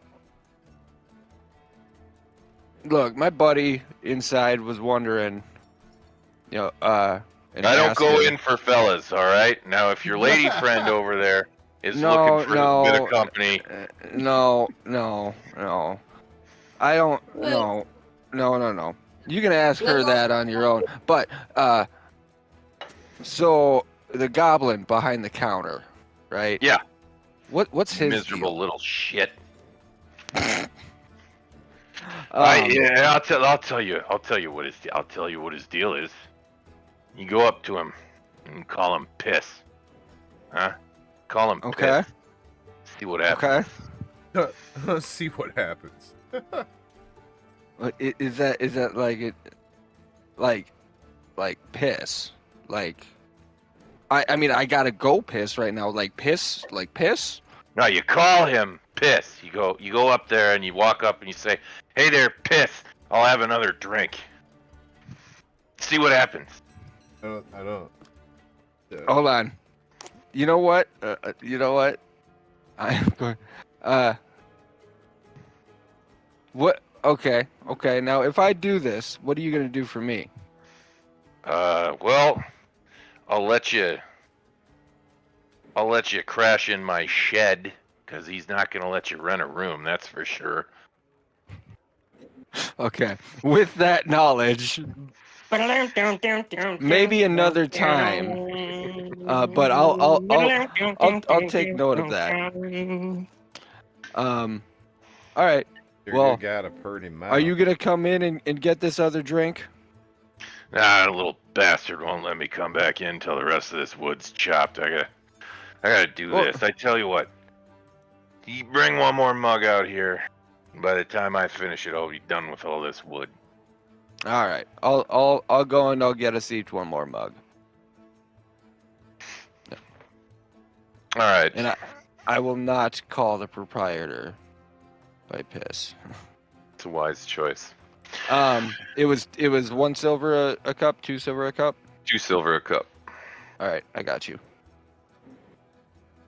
All right. Anything anybody else wants to do? I would like to procure us. Let's go with 3 rooms. We'll all double up. All right. And the Do they have any Goliath size accommodations? Yeah, it's called the stable. Get the fuck out of here. And with that, I will step on you.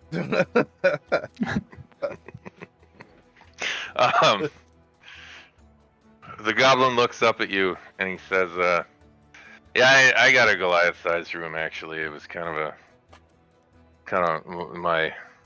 part of the proprietor's requirements. So yeah, there's a Goliath-sized room. It costs a little extra if you want it." I sigh Extra? heavily. Fine. All right. It's a gold piece a night. The Goliath's room is a gold and 5 silver. So we're looking at what? 3 gold, 5 silver for 3 rooms.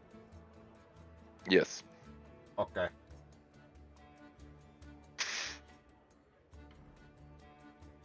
All right. He hands you each a key. He says, the 2 rooms are up the stairs. The Goliath-sized room is, you gotta go through the hallway here.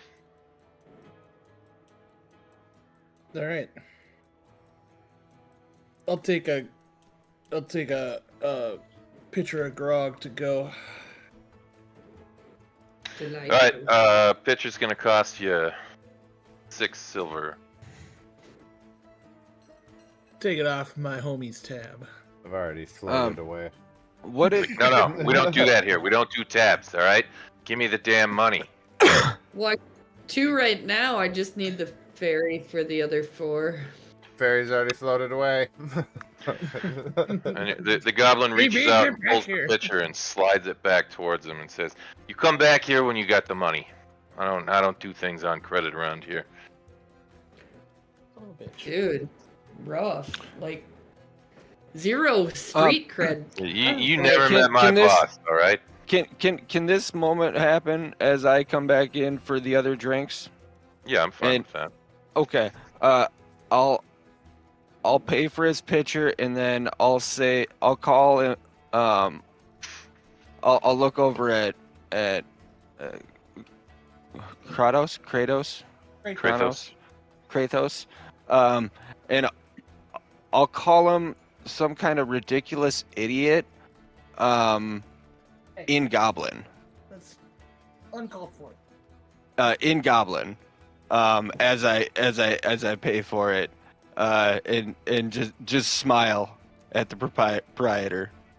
The goblin kind of looks up at you, a little taken aback at first, and then, all right, well, I guess I'll keep all my angry muttering in my native tongue to myself.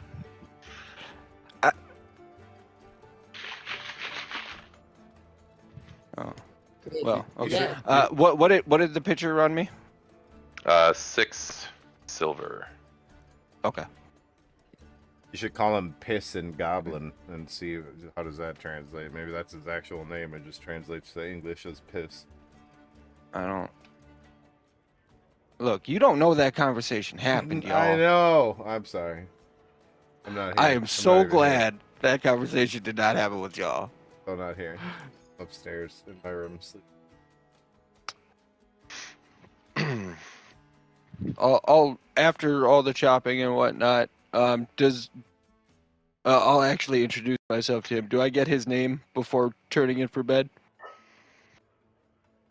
You want the goblin's name? No. The old man's. The old man. He looks over and he goes, "You're all right, you know that." You're all right too, stranger. You can call me Sigurd. I'm a hero. All right, that's all you gotta really remember. Big fat stinking hero, and now all I do is chop logs and take shit from a goblin. I feel like you're almost doing a Jesse the Body impression with that voice. Like it's just not quite there, but almost. I'm trying to think of it's like a video game, like a Fallout 3, you know, like one of the drunk Fallout 3 NPCs, you know. So perfect. Sorry, I had to step away for a second, but I'm back. We missed you. Welcome back. Yeah, I'm sure. It was your turn. Oh, settle down! Whoa! Shots fired! Shots fired! You man. Yeah, fine then. Not welcome back. We didn't miss you. Fuck. Yeah, you're damn right you didn't. You little shit. And, I've actually taken shits bigger than you. wow. At this, the old man, Sigurd, stumbles back to his shed, and you just hear the door open, and you hear a heavy thud against what sounds to be some sort of cot, a belch, and then snores. Motherfucker face planted. That doesn't sound accurate. There's a missing action in between there. Sounds fine to me. Oh, and I just head down to the bay. What do you say? I just may. Maybe I'll go eat some hay. Wow. Make things out of clay. All right. What do you say? Hey, I just may. Anything else anybody wants to accomplish? Nope. All right then. Everybody can gain the benefit of a long rest. Let's see, Kratos. You follow the hallway towards your room, and you see a staircase that sort of descends down to a half landing, and then a door. And as you open it up, you see a rather large room with 2 large slabs of stone with yak's fur covering them. Oh, that looks so comfortable. I'm gonna go jump into it. Like a leap. Yaks? And you do. Like, should we... Oh. Did they get and their stone, shot? The stone beneath the yak's fur is just slightly chilled as you put your head against it, and it feels almost as if you're laying in the very cave you were reared in, sleeping at the feet of your own mother. What? You don't know much about Goliath. Just like home. I'm gonna take a look around the room. anymore, actually. That's awful. You can see the room is decorated with several ghoulish trophies. Not so much ghoulish, but very, dead animals, taxidermy, that sort of thing. There's quite a bit. It's everything a Goliath could dream of for a room, for an inn room. I thought you meant it was decorated with like ghouls' heads and shit. Oh no. These are trophies of war. Yeah, if you killed a ghoul. Hunting. Yeah. If you can steal a minotaur's penis, you can steal a ghoul's head. Wow. What a great movie, though. What a great movie. These things are all accurate. As you right. all wake up in the morning, you all gain the benefit of a long rest. Woo! What just happened there? Was that a yummy noise? Did he just die? I said woohoo. Oh, it was just cut off. All right. Put Barry Doughboy in it over here. Let's go find this lady so we can get on the road. We're burning daylight. I would like to go ask the current alleged owner of this establishment if he happens to know where Regmar and Regma's home is within town. And he says, "Well, I don't know any Remar, but I do know Ragma, the widow. She's a dwarf. She'd be a dwarf.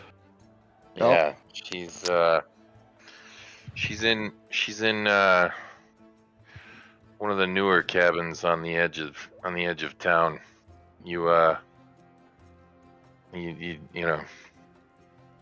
might want to, I don't know, just follow the road out towards the center of the village, and then there could be an offshoot road to the west. Follow that a little bit. If you get to the lake, you've gone too far." And thank you. And as I lay this tip on the counter, I'm gonna look him dead in the eye, and in Goblin tell him, "Look, I need to know what to call you because the man outside said to call you by something not nice.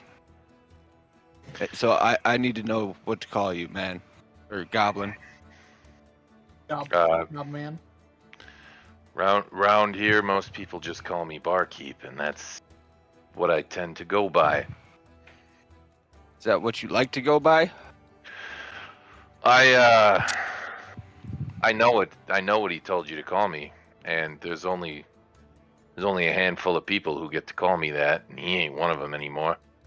And the rest of them folks is dead, unless I'm mistaken. So I go by Barkeep. Oh. I'm good with that name. Fair enough, Barkeep. And I'll leave 2 silver on the counter for the info. And all right. And he just sort of answers back, "Damn decent of you," in Goblin. I'll start with, "Hey, we all got to make a living, and we can all live together," in Goblin. And he sort of just kind of nods and continues wiping off the bar. As you now all head out. No, whoa. What's up? What do you want to do? Well, before we go, I wanted to ask him. I just want to say, first of all, I wanted to say that's the best sleep I've had in years. Okay. And he kind of grins as you say this. He goes, "Yeah, this was one of my boss's biggest requirements, or at least one of the employers. They wanted this place built. They wanted it, make sure it catered to everybody, So yeah." Well, I'm sure you've seen your fair share of my kind with that accommodation that you have there. It just so happens I'm actually looking for one of them. Maybe you've seen him. It depends. What's his name? It's my brother. His name was Herodias. Go ahead and make a persuasion check.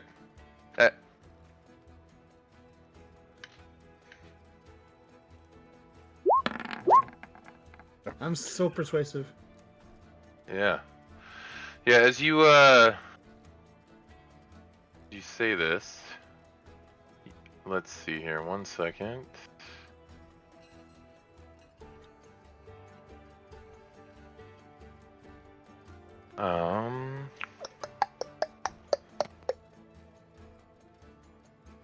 What did you name the barkeep?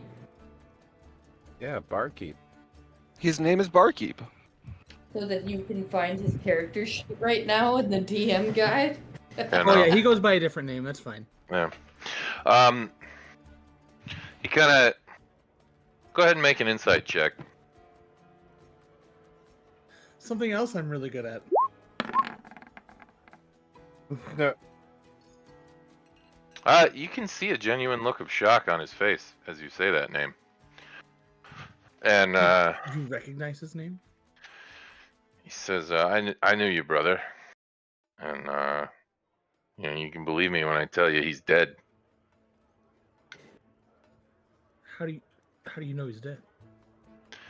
Because he used to be one of the guys who owned this place. He's like technically sort of one of my employers, though I didn't report to him. But yeah, no, he's dead. Your brother and you know, all the guys I worked for, they all went out in search of some place. I don't know what for. Some wizard talked them into it. And they all went out there, and that was 2 full years ago. Hold on. That mean you just inherited a bar? Yeah, I think as next living kin. I'm not ready to have that conversation. I'm a little gobsmacked. Wow. Wow. That's where you went with this? I will look, hold on. We are Hold right on. here. Stop. I'm kidding. I'm gonna tell you this. Absolutely kidding. I'm gonna tell you this. I'm not. I did everything I could to try and figure out what happened to your brother and the rest of his comrades. I went as far as to hire an expedition to go out to where they were. A bunch of adventurers.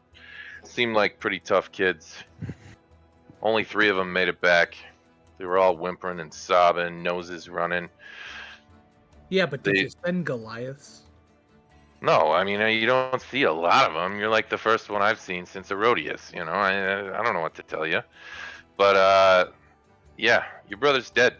And believe you me, I tried making sure I could figure out what happened to him. But these kids claim they got pretty far in there. And to be honest, they saw no body, no sign of it. And they saw plenty of things, believe you me. Half of them that didn't die probably needed therapy. I don't know where he is, but he's not dead. I can feel it.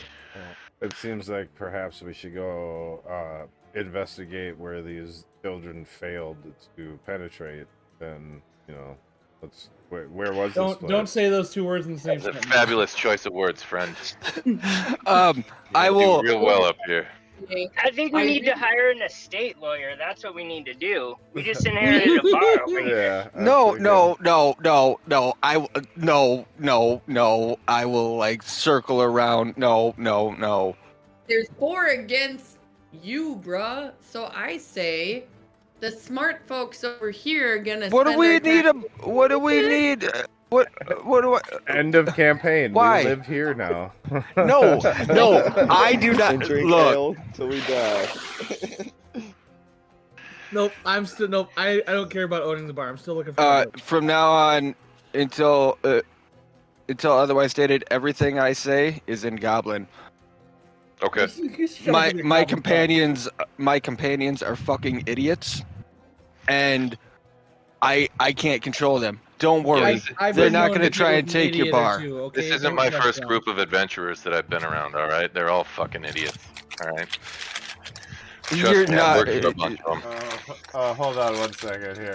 Hey, now that's my brother. He's a fucking idiot. And he's dead. All right, we're all fucking idiots.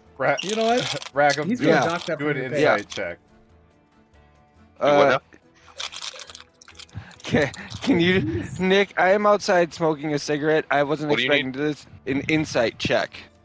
Okay. What are we doing this for? I don't know. TB It's- told me to do an insight check. It's Okay. It's just some flavor potentially here. All right, give me a sec here. Insight. Oh, look, he's got the skill. There you go. Okay, I'll whisper it to him. All right. Oh shit! I gotta go inside now. No, it's not super important. When you get back, Okay. it's fine. And at this, barkeep looks back up at you and says, "Anyway, best of luck talking to that girl. And come back. I'll talk to you about your brother later. Maybe we can work out a deal for maybe some discounted room and board at least."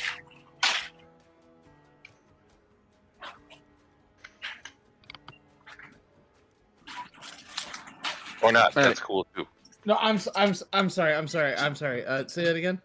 Do you have like travel-sized toiletries? Yes. Whoa, Nick, mute us. Sorry. I was talking to you guys. Yeah. I have some travel sized toothpaste. I was ready to answer that as the goblin too. What the fuck are you talking about, man? I mean, just body wash, or are we going like full deodorant, some tooth floss? All right. I have some tiny Whatever I bags. can take on a plane. Nick, I'm sorry. Oh. I missed what you said originally. He just said basically to come back and talk to him at a later point, and he can talk to you about your brother and maybe work out a deal for some discounted room and board. I don't care. This is not my inn. It's my brother's inn. That's not what I'm here for my brother. Well, all right. I can give you whatever information passes for that. Thank you. But he says, yeah, if you need to stay another night, since you paid full price, you and your friends, you can stay here tonight for free if you want. Appreciate it. So, I'll be coming all right. back to that room. All right. As you all step out into the morning air, all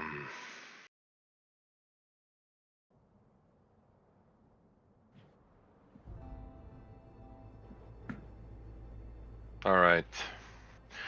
You step out from the Lonely Wood Inn, and you see the lumberjacks already at work as the morning sun is just rising in the east. Most of them are felling trees, some singing songs, others hollering orders and that sort of thing.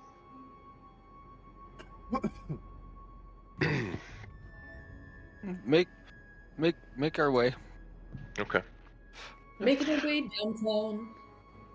As you head down the road towards the center of the village, who remembers which direction road you were supposed to take? Northeast, northwest. That one. I think it was northwest. North. But Northwest. but I'll do this. I'll do this just to be on the safe side. Do you know anything? Perfect. The road goes west. That's the one you're looking for. It should run towards the edge of the village, near the forest there. Like Barkeep said, if you get to the lake, you've gone too far. Doesn't take very long. You get to the edge of the village, and you now see just a trio of little cabins. Cute.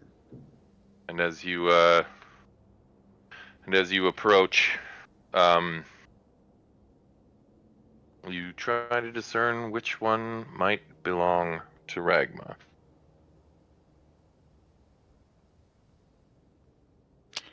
Or like guessing, or like he gave us There's directions. 3 houses in front of you. Then if we I'll- walk, I checked the first one. All right. You knock on the door. this Good. one's too And- small. You're in luck. A young dwarven lady answers the door. Oh, good. Hail, well met, and hail, all that. What's going on? This woman sort of, or this dwarf woman sort of looks up at you and says, I couldn't say. What is going on? See, we're looking for a guy, a big guy that looks like this other big guy with us. You ever seen him? I'll walk up next to Alia and just place my hand on her shoulder. Pardon her. Wrong quest. Pardon her. Yeah. I thought we were going for the giants. This is all I want. Nope.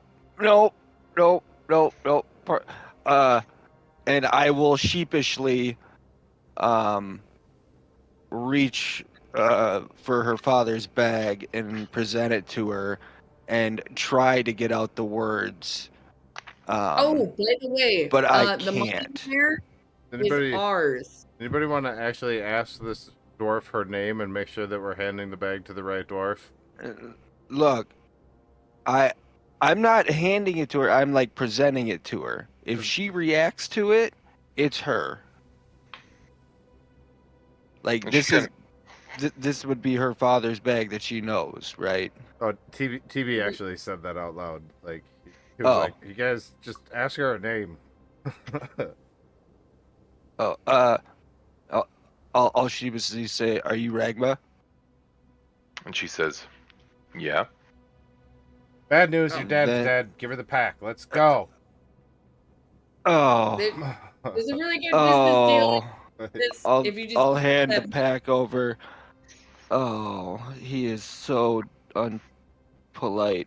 I'm sorry. And she goes, "Yes." What is this then? And I'll hand her the letter. Okay. She takes the letter, and she says, well, please, won't you come in?" And she invites you into her little hovel. Into her? No. Wow. Out of curiosity, for flavor, is Kratos able to get in? Barely. That's a great question. Barely.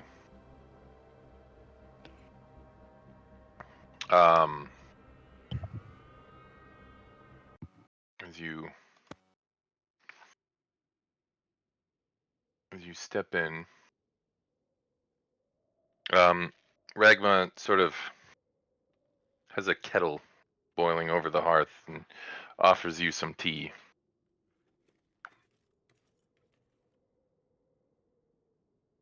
That's I like tea. very kind of the tea. And she says, "Sorry, I wasn't planning for having visitors today, so I this is all I can really offer right now." And she sort of sits down and she starts to read the letter. And you can see, a tear start to form on the corner of her eye, and it starts to run down. And she gets to the end of the letter, and she kind of starts to, wipe her face a little bit, and she looks up at all of you and she says, "Thank you for bringing this to me. I know you must have had to come quite far. My father wanted to thank you. He wanted to make sure that I got this first, apparently." And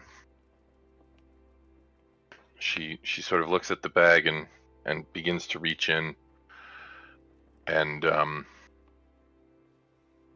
she digs around for a hot minute, and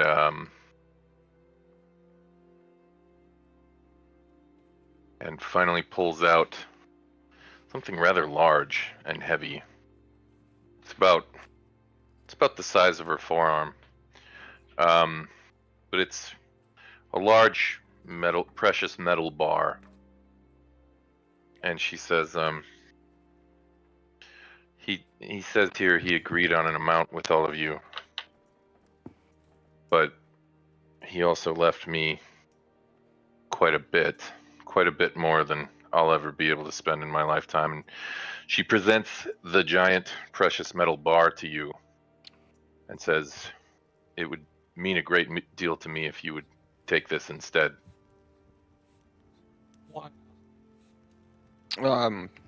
I mean, I'll accept it, but as she passes it over, what is it?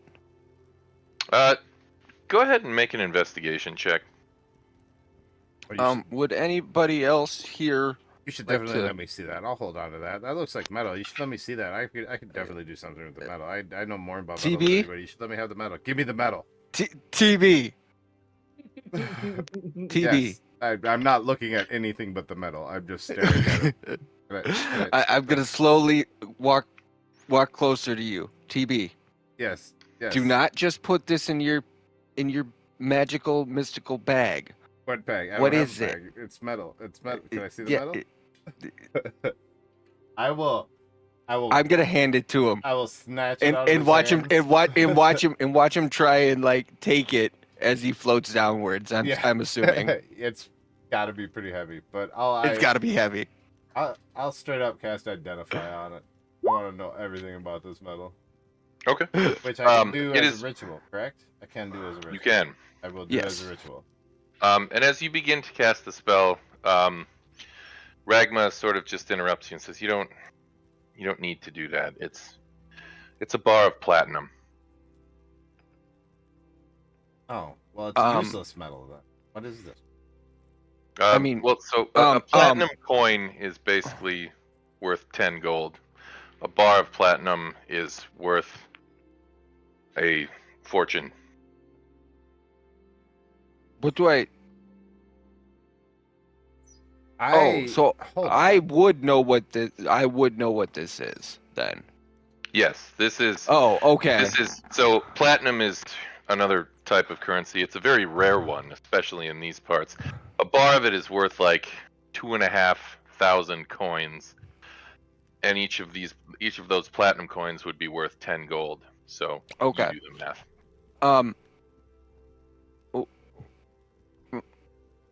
Where do we exchange something like this? I'm suddenly leery of her motive. And she says, she kind of starts to chuckle and she says, "I have no idea. I've never held anything like this before." It's really simple. There's usually banks in large cities. What? Have you never been to a bank? I will look at Alia. Alia, in our travels together, have you seen a large enough city that the bank would hold this amount of coin? I have. Here? Well, there you go. In Icewind Dale? Well, maybe not Icewind Dale, but that's not where I'm from. Oh, well, yeah, no, I mean here in Icewind Dale. Like how do we? And says, I'm gonna like slump down and start sipping the tea, and then run out of tea and frantically go get more tea. Hey. And she says, "You might try Bryn Shander. There's probably a place that can exchange that. I'm fairly certain there's a bank." This is a lot of money. Bryn Shander? What are you trying to determine with your insight roll there, Jared? I'm trying to figure out why, if like when I stopped, she interrupted the Identify ritual. Was she worried about me doing the Identify ritual, or was she trying to be helpful? Yeah, you don't really get that impression. You really kind of seem to get the impression that she was just trying to keep you from wasting your time. Okay. Can I do an insight check also? I'm kind of Yeah. suspicious of this. Yeah, Can by all someone means. roll that for me? I'm still in Yeah, the I can car. do that. Hang on. And I'm trying to like suss out why she's trying to give us 25,000 gold right now. Yeah, and I think. the cursed fucking platinum bar. Look, maybe there is like a total culture difference from like, but this just seems like a kind gesture because we just gave her some of the worst news, and to top it off, I'll look at her. It sounds like you're alone now because the barkeep told me that you're also a widow. So, I mean, this is heavy news, and she's probably just being kind. Why do you guys always? I'm not entirely alone. She goes, I have my son, and you can see a young dwarf kind of sitting in the back room, sort of tinkering with a bit of metal. And she says, and now, thanks to you and my father, I'll be able to make sure he gets a better upbringing. And I won't lie, I was looking forward to maybe having him here. I know he was planning on coming to stay with us from this point on, but I also knew he was rather old. I never knew him growing up. I never knew who he was. I've been raised here my entire life by my mother. And when shortly after she passed away, he reached out. And by then I was already an adult with a child. Did someone roll that insight check for me? Because Yeah, I did. Yes. I'm on it now. You got, okay. Yeah, you got did. an 18. You don't get any inkling of guile or deception coming from this dwarf. She is either genuinely not worried about giving you this as a reward. 25,000 gold. Yeah, or she's just she's one of the best liars you've ever met in your life. Alright. Can I do another insight check after that last monologue? Sure, if you like. Alright.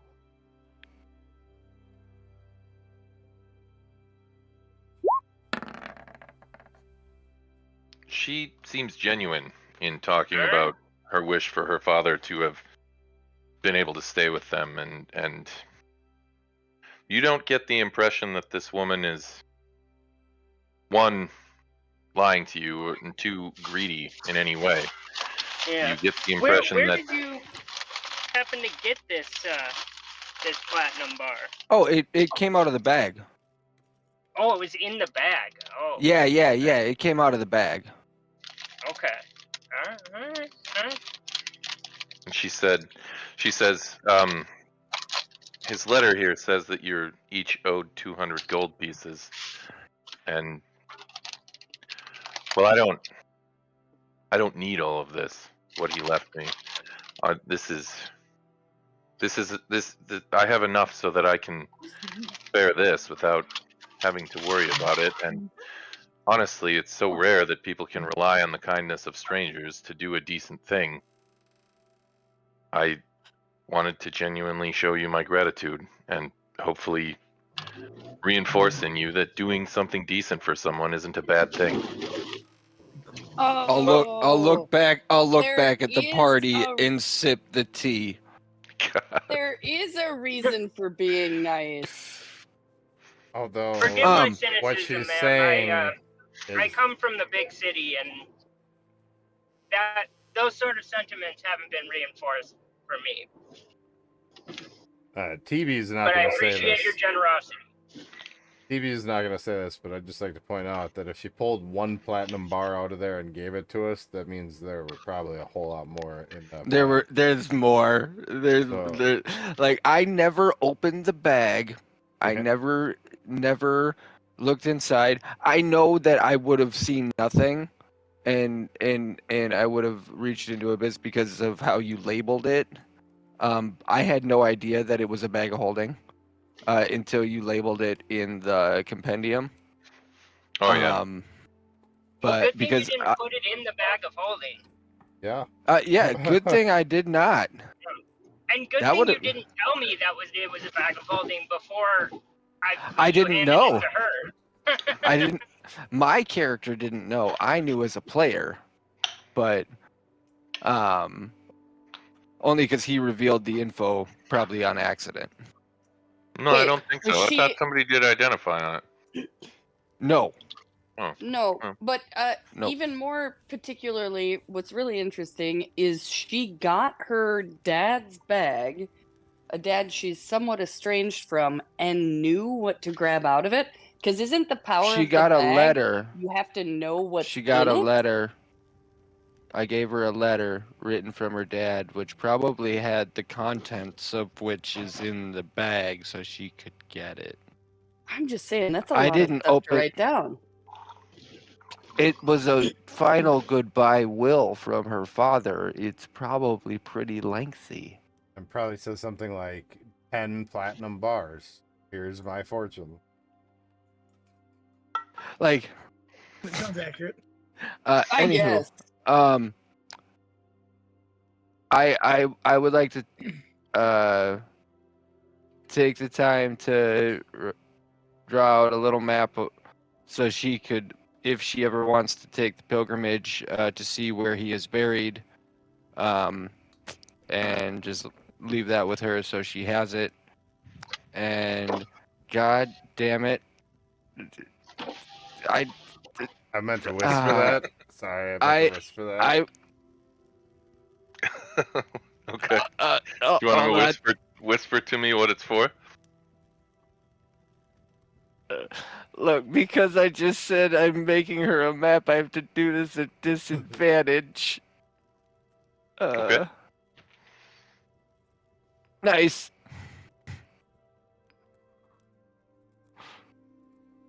Ah. Oh, okay. Give me 1 second here. Well, while she's distracted with him drawing the map, I just wanna grab that letter. See what the will says. I'll look up at you. TB, going for more tea, are you? Fucker. Yeah, I guess at that kind of settles it. As soon as you kind of your fingers sort of reach out towards the letter, Rackham notices and looks over at you and calls you out, and you just sort of stand there, frozen, looking back at him, gritting your teeth. And I grab the cup of tea and take it. I land on the edge of the cup of tea and stick my face in it. And then as you get back up, but seriously, I'll reach out the bar to TB. Can you put this in there, please? Yeah, I stick it in my bag, muttering the whole time about lost fortune. Give me a strength check. Oh boy. I will assist him in Okay. placing it into the bag. Yes. Very yes. good then. Oh God, I'm so glad I assisted him. And Ragma kind of looks at all of you and says, "I know this was probably very out of your way. So I again, thank you. You've earned every bit of this." Well, I mean, I told him I'd do it, and here we are. But yeah, I'm very surprised that ended positively for all of us, genuinely. I mean, yeah. Sorry for the bad news. Thank right. you kindly. And we're rich. Let's roll. I mean, let's head out. I mean, I could start chiseling little chunks off this bar and make everybody some jewelry. I have the skills. and then eventually I could enchant said jewelry and give us all some cool shit. But it is the group's platinum bar, so I'm not gonna do that. I mean, this is totally fine by me. Look. I have one question. It's a lot of money. Will it be just as powerful if we make it out of worthless hunks of metal?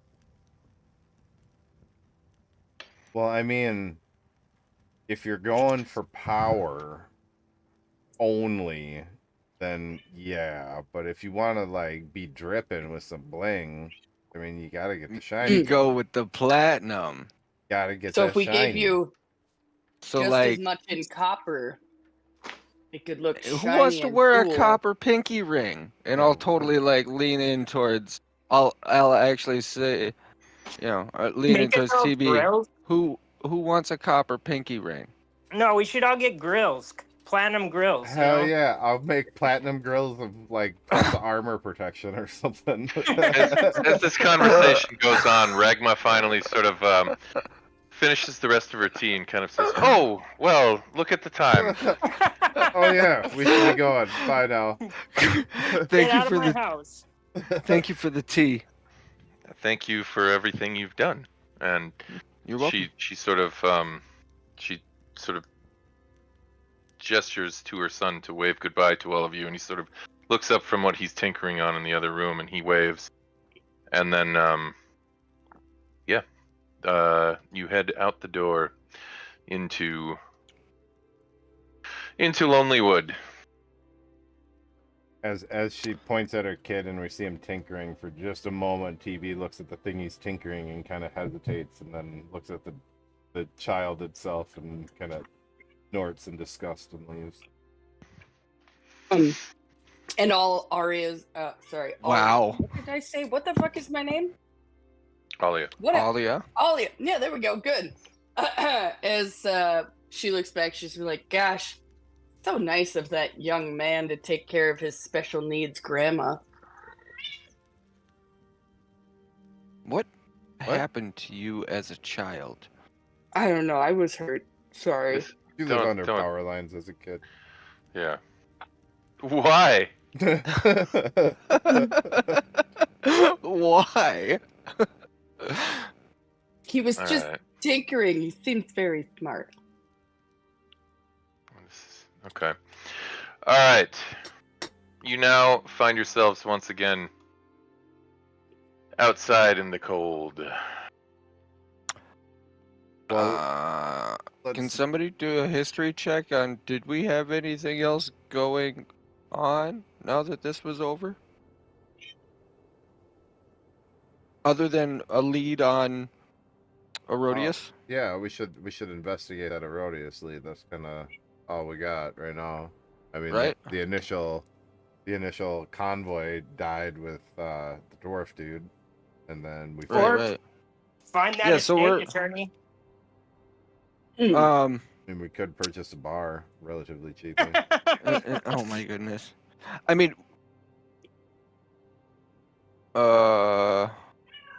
we could go back and just spend the night here again, get more info from Barkeep, and then head out to, I mean, look, I gotta map out this entire area of Icewind Dale. So doesn't it seem like we need a base of operations, like a place where you can get food and ale? I mean, if you're gonna like a tavern, look, maybe an inn. Oh, I know, a bar. I'm putting my shield down on this one. We're not taking the bar from Barkeep. We said anything about taking it from him. We're just taking the profits from it. And drinking for free. No. This is called a win-win. We win twice. No. We're not stealing from my brother's bar. Thank you very much. It's not stealing. If you inherit it. Alright, this conversation is clearly getting circular. Okay. So, anywho. You wanna do that for the night? Yeah. Yeah, I like that we need to search out Homeboy's brother. Homeboy. Fuck it. I keep wanting to call you fucking. Go on without me. Rathos. Just go on without me. Leave me here. You want to call me fucking? No. What? I mean, I know. I'm just confused. Out of curiosity, Yes. does that give us experience for completing a quest? By all means, it surely does. Oh, wonderful. The entire party will gain 300 experience each. I hear that every time I mop the floor. What? Sorry.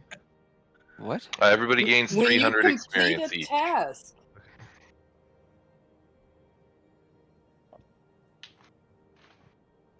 Jonah, You also get an extra 100 we managed to experience points return. for bailing on us 2 weeks in a row. Oh. maybe at the What's end that of now? the session. Oh, I am 19 experience away. Oh. I know. We didn't get it 900 out of curiosity. Out of curiosity, we didn't get any experience for like talking our way through the bandit situation, did we? I'm gonna be honest with you. That was supposed to be a fighting encounter that I totally ad-libbed.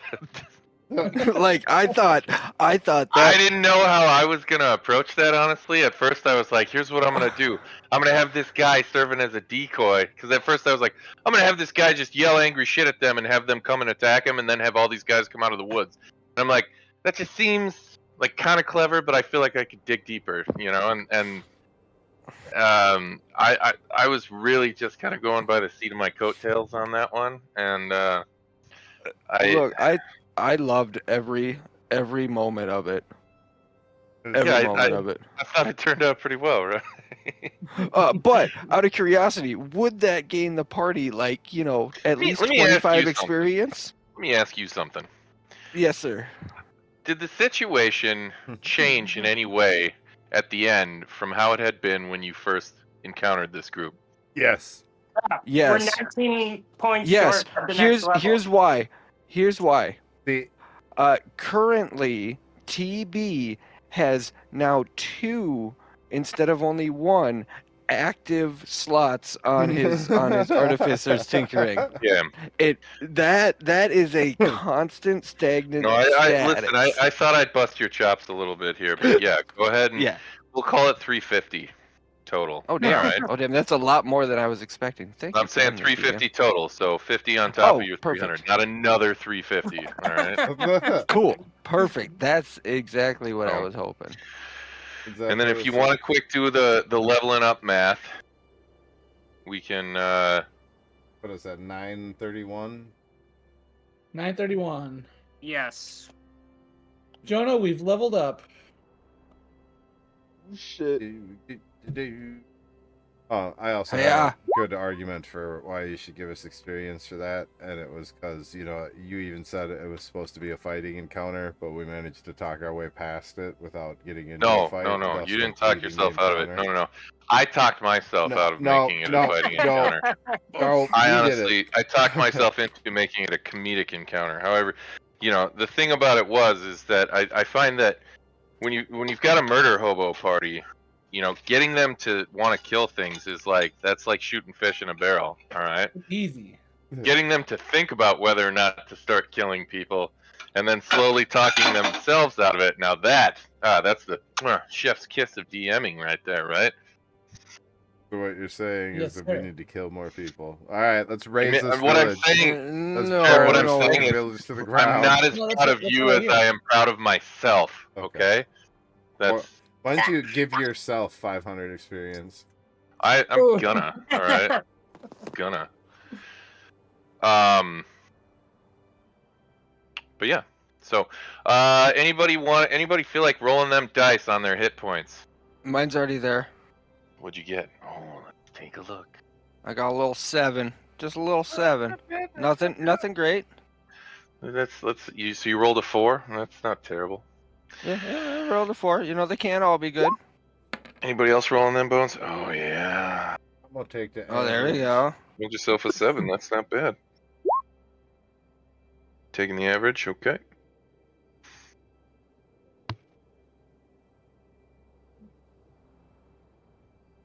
Doug, do you Alright. want to take the average, or do you want to roll for your hit die? Go average. I'm not feeling lucky today. That's fair. Excuse me. Ooh, Sorry. do I want to be an I'll give you a artillerist? hint. Or do I want You to gotta be... either do all dice rolls or all averages. If you mix it up, you're bound to lose. Right. Then that's why all of my characters, I always roll. I couldn't do it. Nope. So I gain my martial archetype, which I'm taking Echo Knight. You 3rd level? Yes. Okay. Nice. I will be taking the Rune Knight. Big shocker. I was gonna say. Wasn't that I a get Rhodys is going? my second monk level, so my 3rd character in a row who can do 3 attacks at level 3. Oh man. Oh, that's crazy. Is that 3 melee attacks, or can you switch it up between melee and range? It has to be a monk weapon, so I can do. I think actually, no. I think it has to be. I think it has to be melee attacks. Yeah. Well, no, hold on. There are monk. You can have Oh, monk. the thrown, like a thrown monk weapon. Yeah. Like a Yeah. I'll dart, have to yeah. Like reread it. darts. Yeah, that might be a dart or a star. Yep. Yeah. that could be. So Certain subclasses will also let you make a non-monk weapon into a monk weapon for the purposes of your thing. So, Yeah. I would be mindful of that as well. Yeah. monk is such a fun class. Yeah. Such It a fun is. class. Yeah. It's gonna be super fun with this character because this character is absurdly fast, and so I'm gonna be like darting in and out of combat constantly. Look, I'm just glad somebody else gets to inherit Hands of Healing. Oh god. And the innuendo lives on. You gonna do a little hands of healing on yourself, huh? Little Hands of Just being Healing there. on your Give buddy. yourself a little hands of healing. Huh? Oh, here. You need some I'm gonna, privacy while you do some hands of healing on yourself? here, let's do Hands of Healing on you and Hands of Healing on me in the same turn. Ugh, I don't miss it. Good times. All right. What does the party want to do? I think we're going back to the inn to get more info from Barkeep, so we can take a direction to go and look for Erodius. I mean, Oh if shit. if everybody's cool with sticking together now that our job is complete, that was what was holding us together. I'm down for helping Erodius. So. I need to find metal and jewels and things of that nature. So until I find those things, so I can work on my craft, I'm with you guys. Cool. And it looks like we're going artillerist, huh? Yeah. All right then. I'll have to find you a cannon. Are you gonna do them? Because you can do the mounted cannon that you can like set down and that sort of thing, right? Let's see. Learn how to create a it can be. cannon. It can be set down. Every time you summon it, it can be different. No. It should be shoulder mounted like a predator. It can be a tiny one that's handheld. Let's see. Oh, it can be a small or tiny. But a tiny one can be held in one hand. Okay. Kind of like a wand type thing, right? I mean, it's clearly Like gonna be it's gonna be pistol. a fucking pistol. It's gonna be like I'll find an image of the pistol somewhere on the internet, and then that's fine. it'll be my new toy. Love it. All right, so headed back to the inn, I take it. Yep. All right. As you all make your way back to the tavern, Let's see here. Get rid of that.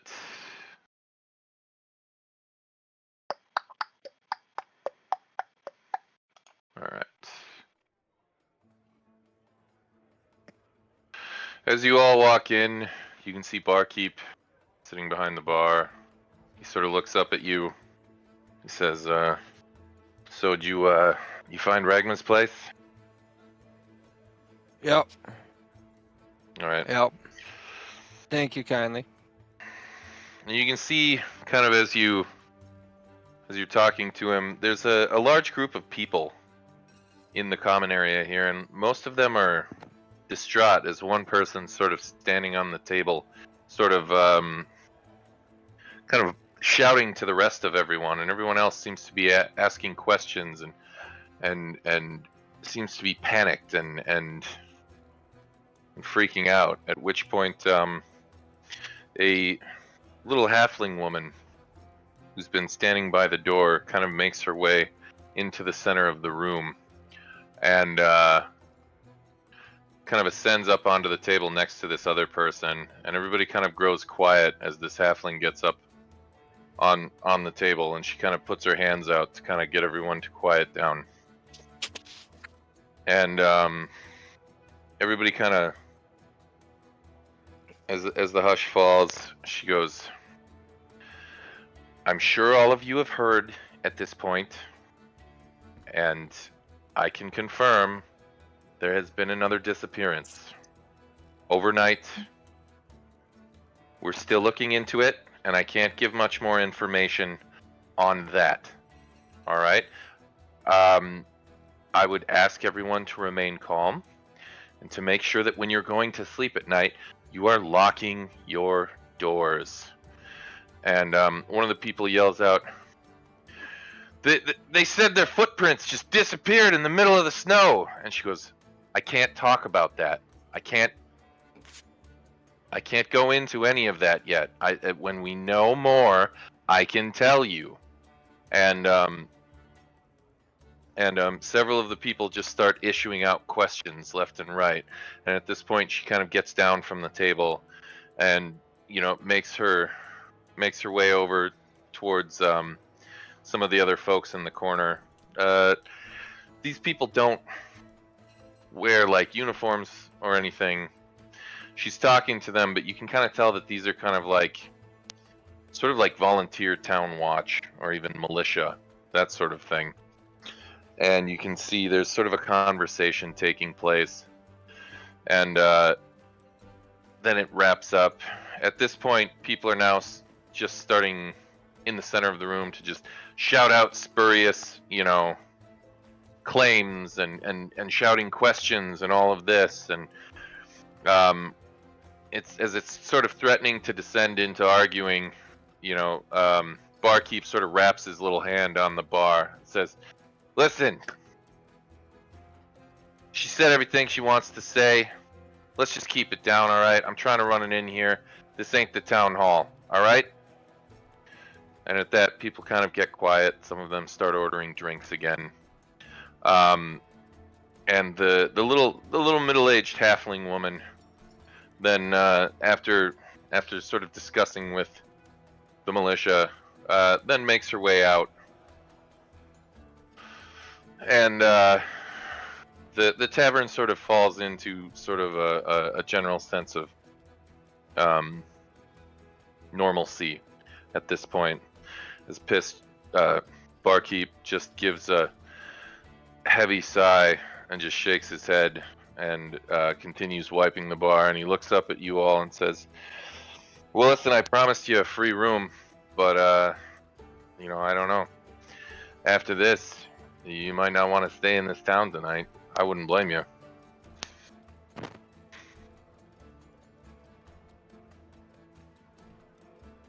I mean, but what's The going closer on we are- here? Yeah, where else The can we closer go? we are- Like, what's going on with the town? People just disappearing and shit? What? Yeah, it's been happening a little bit. Well, it's there've been a few disappearances. I don't know a great deal about it. The militia, the town watch, they've been pretty tight-lipped. However, I was able to get a little information. For the most part, it seems like, and again, this is only happening like once every few weeks or so. But people just disappear, and we ain't seen them ever since. Nearest I can tell, according to this watch guy who was in here having a drink, according to them, they see in the snow the markings of the door being opened in the middle of the night, and then these people's footsteps just go out into the snow. You know, for 100 yards, 200 yards, and then they just stop, and there's no sign of them, no trail. Hell, they even had a ranger from the Emerald Enclave come up a couple weeks back with the last one. Couldn't figure out the first damn thing about what had gone wrong. What the hell happened to these people? Just footprints out into the middle of the woods, and then poof, it's like they vanish into thin air.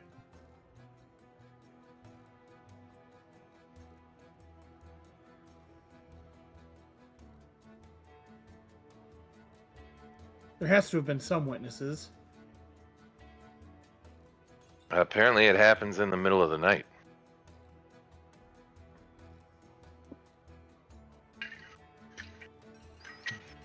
Sounds like we need to set up some watch. I mean, I don't know. Ever since the rhyme, things have been weird. Folks have been weird. Folks have been loopy. For some reason up here in Lonelywood, there's just been a lot of weird stuff going on. People are loopy. People are on edge. They don't sleep well. They have bad dreams. And it ain't just some of us. It's like it's all of us. Different nights. It's happened to me too.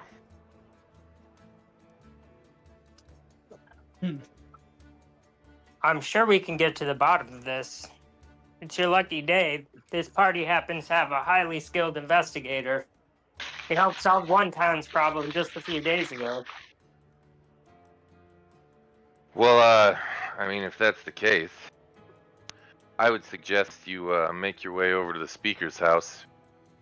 She was here just a minute ago. The little halfling goes by the name of Nimsy Huddle. If you think you can help her out, she's the one you got to convince.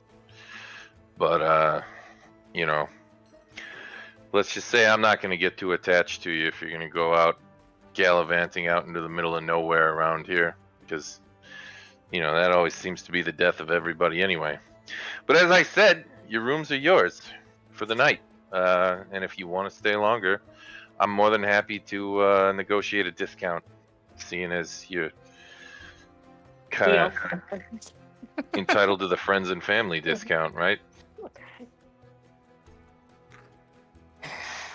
I guess I'll settle for the friends and family discount. I mean, yeah, just, I don't know. Just don't be a dick. I'm trying really hard not to. I'm a goblin, all right? It's like trying not to breathe, all right? It's all right. I've got the same problem.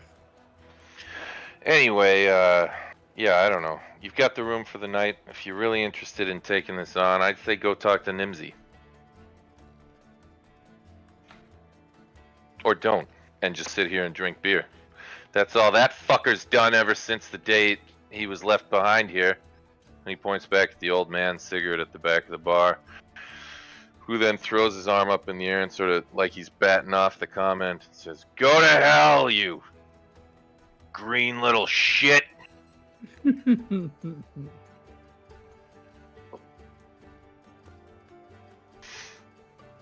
Oh, Sigurd. I have a out of character question about some leveling crap. Go ahead. Being that I'm probably going to be using my Eldritch Cannon for the majority of my attacking needs. Yep. Considering dropping the repeating aspect off my light crossbow, which would free up a enhanced weapon slot that I could give to somebody. Is that worth it, or do I keep the repeating on my light crossbow on the off chance I need to use it? I don't know a great deal about the artillerist, but I believe if you're setting your cannon up in like a turret configuration, you can use a bonus action to fire it, which would mean you could still use an action to attack. If that is the case, and that's something that you feel like you might...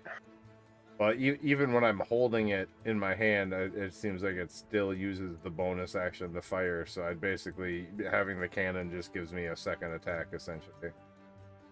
Yeah, so I would say, you know, you Right, can still use your crossbow, and then... keep it. Yeah. I'm gonna keep All right. So, yeah.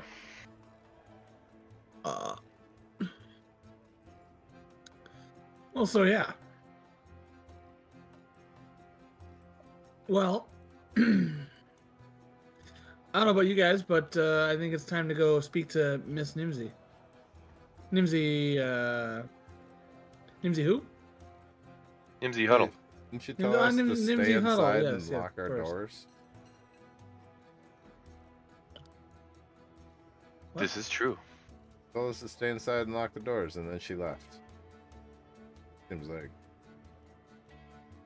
kind of counterproductive.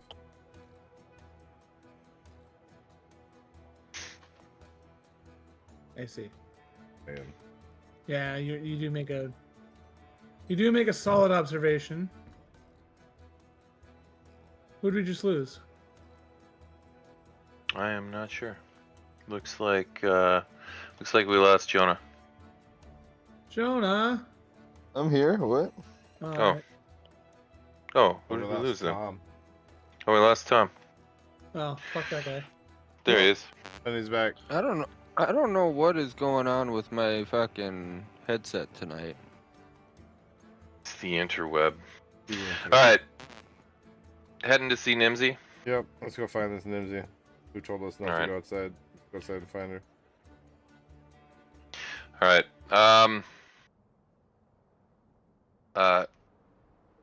Barkeep gives you some directions. Tells you head towards the center of town. There's a big long house. You'll hear the sounds of several children from within. Sure enough, it's not hard to find. And within moments, you find yourself standing at the doorway of this rather large longhouse. And as you make your way up the steps towards the doorway, you can see the doors open, and the halfling lady is speaking to another one of these town watch people. And as you approach, she sort of nods at the town watch person, who makes their way away. And she looks all of you up and down, says, "You look like adventurers." Boy, howdy we are. Oh. And I'll look it up. Oh, yeah. Look, I'm getting into it. Am I doing it right? And she starts to grin, and she looks at each of you, and she says, "Well, this just might be my lucky day. You want to come inside?" I'll walk in. Maybe. All right. And she invites all of you into the longhouse. And she says, "Can I interest you in some freshly baked bread? I've baked bread."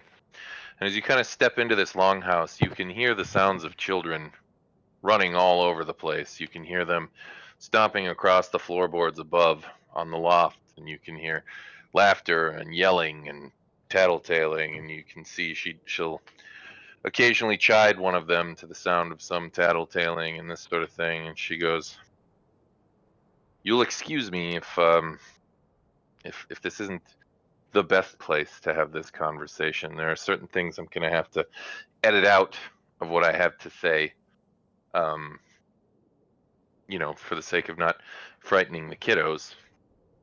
But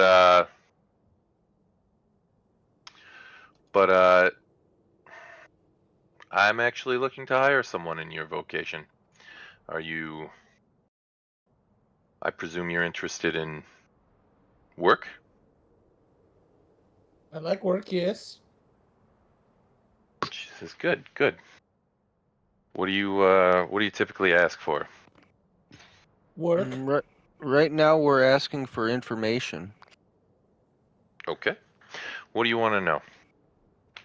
I'll look at Herodias. No. We're looking for the Rhodius.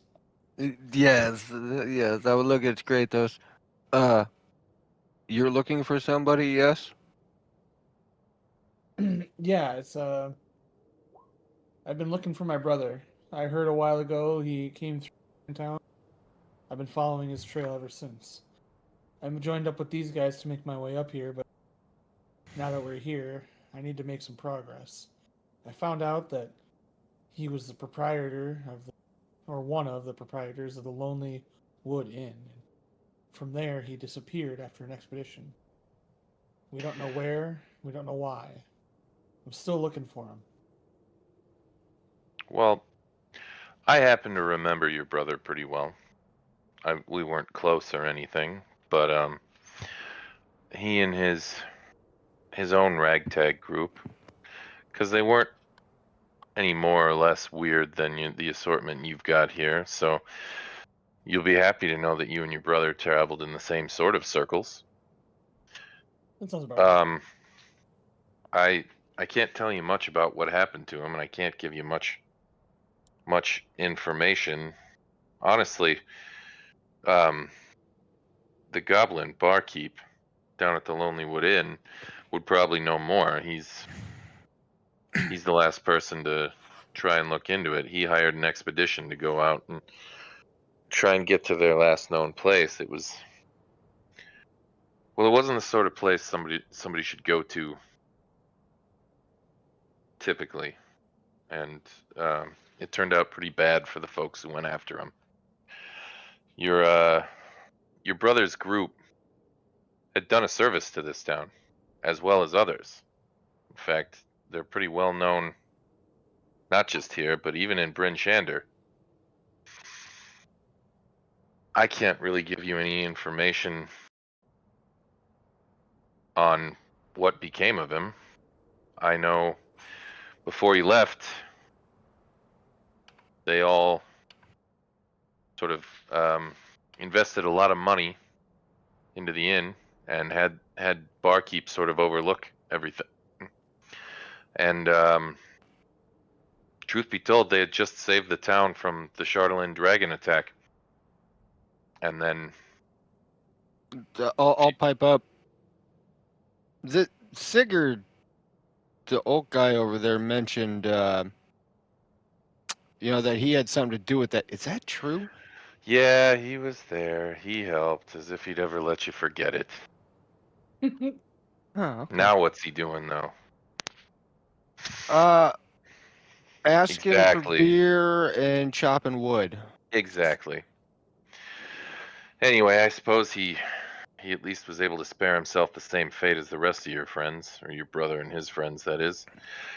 I'm afraid I can't give you much more than that. That's all I really know. Now listen, Well, are you here to help me solve my little disappearance problem, or what? I mean, you asked for a price. If you can't give us information, I mean, then how about this? I see that the town needs rebuilding. Yes. Well, the town doesn't really need rebuilding. The town needs profit off the lumber, and unfortunately, the profit is so good, it just doesn't give us the opportunity to prioritize our own homes just yet. Okay. Well, how about a plot within the town that our merry band of interesting folk could build a home at some point in return for helping you solve this? You want a plot here in Lonelywood? That's it? You know they're like Bryn Shander's just like a day's travel south, right? Yeah, but I like being where I'm not going the to trade turn is. down a gift horse in the mouth. Listen, I I got a few plots staked out for a few people who are looking to actually expand the municipality. But other than that, I'll let you have your pick. Well, if that tell works us for more. I got a few citizens who have disappeared in the middle of the night, as you heard, and it's pretty grim sounding. We haven't been telling anybody about this, but for the most part, it seems like these people just wander off in the middle of the night out into the cold and then just disappear into thin air. Every one of these people has had footprints just leading from their front door right out into the middle of the wilderness, and then nothing. We've hired people to look into it. We even asked for help from the Emerald Enclave. They couldn't come up with anything. We're at a loss. None of these people have been found again either. So wherever they're going, they're not coming back. The first one disappeared nearly 2 months ago. And then a couple weeks after that, another one. Because it's in my backstory, I'm gonna ask about have you ever had any trouble with sirens in the area? Not that I'm aware of. Sirens, that's a bit different. Well, they fly. They could charm somebody to come out of their home. They're actually quite nasty, grotesque. I've killed a few. Well, I didn't kill them. I mean, I hit it. My boss killed it. I just kind of helped. But you know, they could lead them out and they could fly away with them potentially, right? It's a possibility. I've never heard stories of anything like that out here, but it's definitely a possibility. At this point, I wouldn't care if it was a giant rock just swooping down on these people out on a midnight stroll. If you can make it stop, that's all that matters to me. You say that as though giant rock swooping down is a normal occurrence around here. Oh, it's not. But Oh, if that's what it is, I hope you understand the severity of me asking for your help here. Additionally, we don't know what it could be, and the unknown could be worse. I want to make sure that if I'm going to hire you to do this, that it's worth your while. I don't know. I ask for all I want. Anybody else want anything? Anybody? Bueller? Man, you gave us the info. I mean, we got enough gold to sustain us for. Who knows? We just gotta exchange it. So I mean, is there anything that you could offer us to help us find my brother? She said go talk to Barkeep. No, I know, but I got nothing else here. There's other members of the party.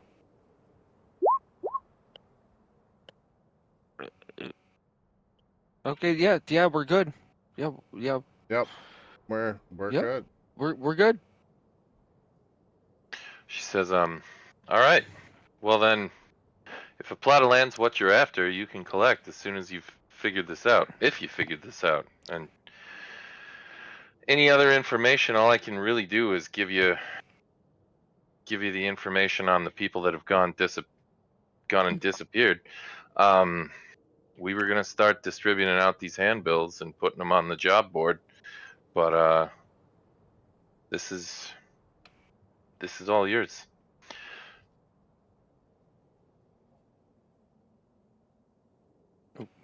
Other than that, if you need anything, you can easily come speak to me, or you can speak with the watch sergeant, as it says there on the bill. Other than that, thank you, and I wish you luck.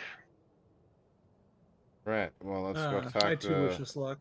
Sergeant. What does it say? Sergeant Collier. Collier. I really need new glasses. I can't fucking read this shit anymore. It's all right. I think this is where we're gonna call it tonight. You got 2 whole weeks to replace them things, bro. Wow. Yeah, that ain't gonna happen. Wow. Let me tell you about some shit that's been going on around here lately. Yeah.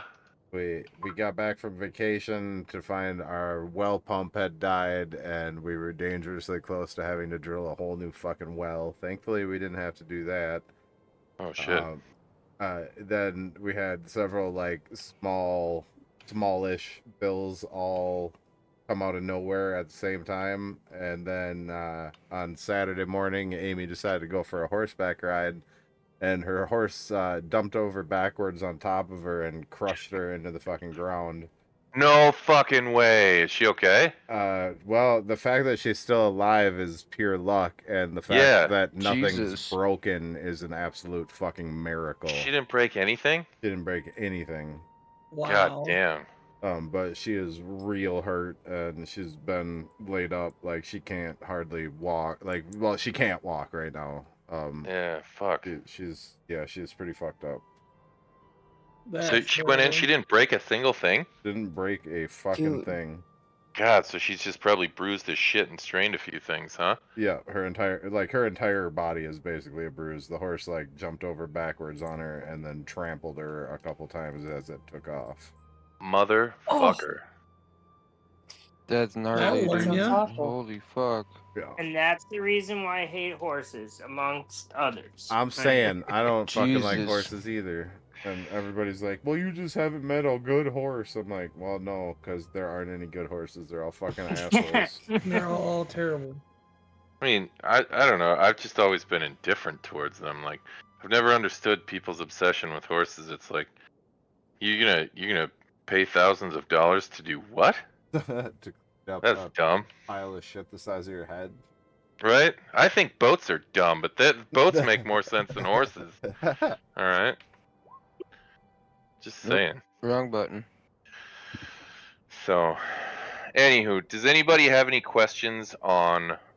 We're 3rd level now, so does anybody have any questions on 3rd level before we call it tonight? Does anybody need any assistance? I think. Does Druid pick their specialization at 2nd or 3rd level? I think he picked that. I picked it at 2nd. I think I just Okay. get more spells. I was looking at it earlier. I don't think there's anything crazy. Yeah, the spells is good. Plus, you're a druid. You get the full gamut of spells. You can do useful stuff. You can do damaging stuff. You're sitting pretty.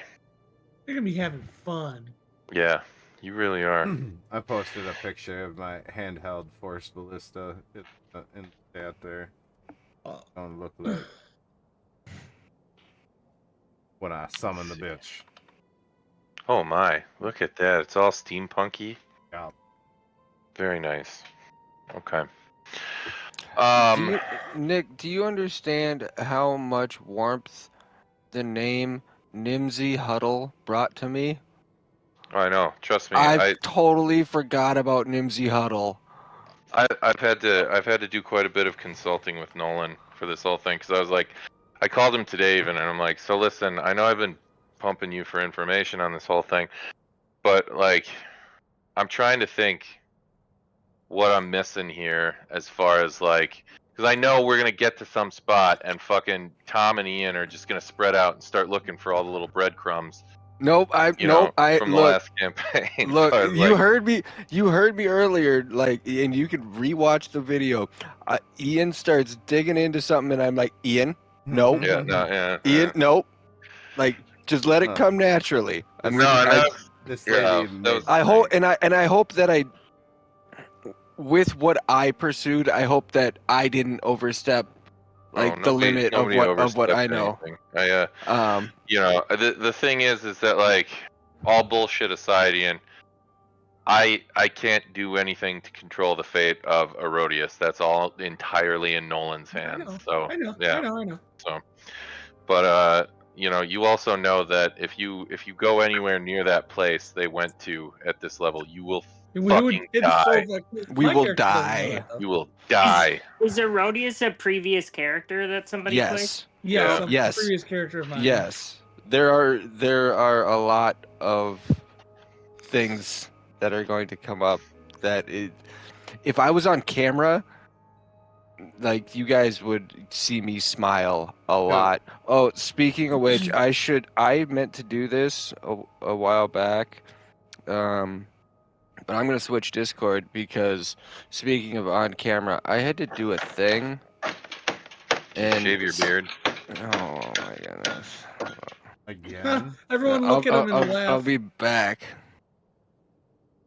So this Nimsy chick made TB very suspicious. Invited us into the house. There were sounds of children everywhere. She tried to feed us. Like she fucking hag trying to fatten us up before shoving us in the oven. I don't trust this lady. No, Nimsy Huddle is like the sweetest lady with orphans. Yeah, but if you do anything to hurt Nimsy Huddle, you will die. No, but you see, TB is from Faye, where like the nice little old lady is definitely a witch trying to lure a kid into the fucking. No, dude, you're definitely thinking like a D&D player now, like totally.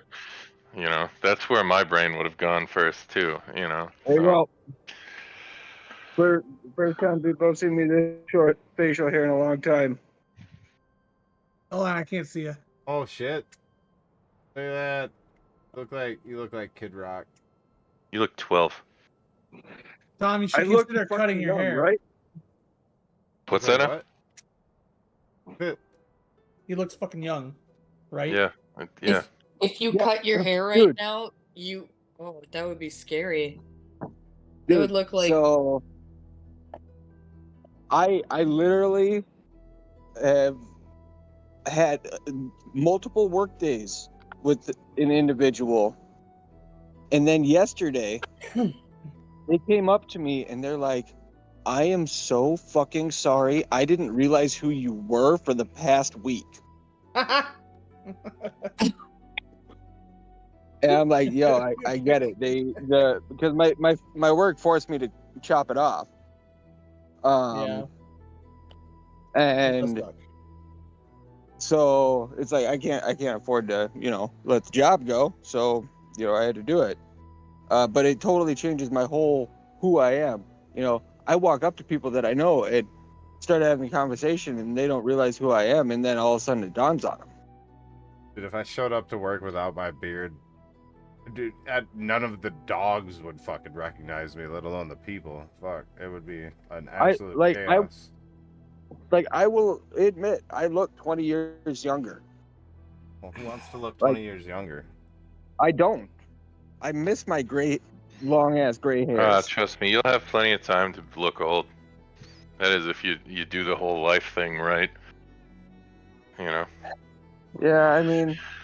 Yeah, man, I paid a pretty sloppy first half. Yeah, I think we all did. Yeah. Speaking of which, tell your wife I'm sorry to hear about all that. If there's anything you guys need as far as help goes. I mean, I just feel terrible because it seems like the last time she had a giant beast of burden fall on her like that, she ended up with a kid. Yeah, it was me. Oh. I know, that's it. Wow. Where's the soundboard for that? At least this time she can send the beast to the glue factory. That's fair. I actually made a pretty similar joke at work. I was like, and my wife knows how to handle large animals. That's why she married me. Terrible. That's embracing it, eh? It's just embracing it. Yep. It's okay. Trust me, I take plenty of jokes of that nature in regards to my own life. So, well, Jared, before you go, I'd love more info. Oh yeah, on your campaign. on the campaign. I have a notebook somewhere, and I'll bust it out and refresh my memory on exactly what was going on, because I remember I started it at a higher level, but I can't remember if it was at level 20 or if it was at level 15. I think it was 15. I think And it was 52. I made my character. I modeled him after Sean Connery. His name is Caduceus Moonbrook. Are you a fighter? No, I'm a paladin, motherfucker. Okay. So, there was an allotment. Everybody got, I think, 2 magical items. Yeah. And I'm not entirely positive that I set the CR correctly, so it should be a very, like, challenging fight, but it could be a total fucking washout. Let me know if you want to do like some DM refresher stuff, just like mano a mano. For sure. Yeah, I'd be happy to help out with that. But the thing is that part of the reason I've had such a long run at DMing is because I never do a campaign without at least 3 backseat DMs backing me up. Cheating. That's why I'm trying to do like just a one shot. I just want to kind of dip my toes in it, and I mean, it'll be like a literal 1 session. You guys should be able to get through the entire fucking thing. No, it'll be fun. Hey man, I just like not having to be the fucking DM for once. I mean, I get that pretty regularly now with Courtney's campaign, but the more people we got DMing, the better, because then everybody's not just constantly waiting around for me to come up with a new idea. So. Right on. So yeah, I'm in, man. So. All right. I'm out. I'll see you all later. All right. Oh, Have a good night. GG, guys. Hey, Nick. Yeah, next talk to Yo, you what later. up?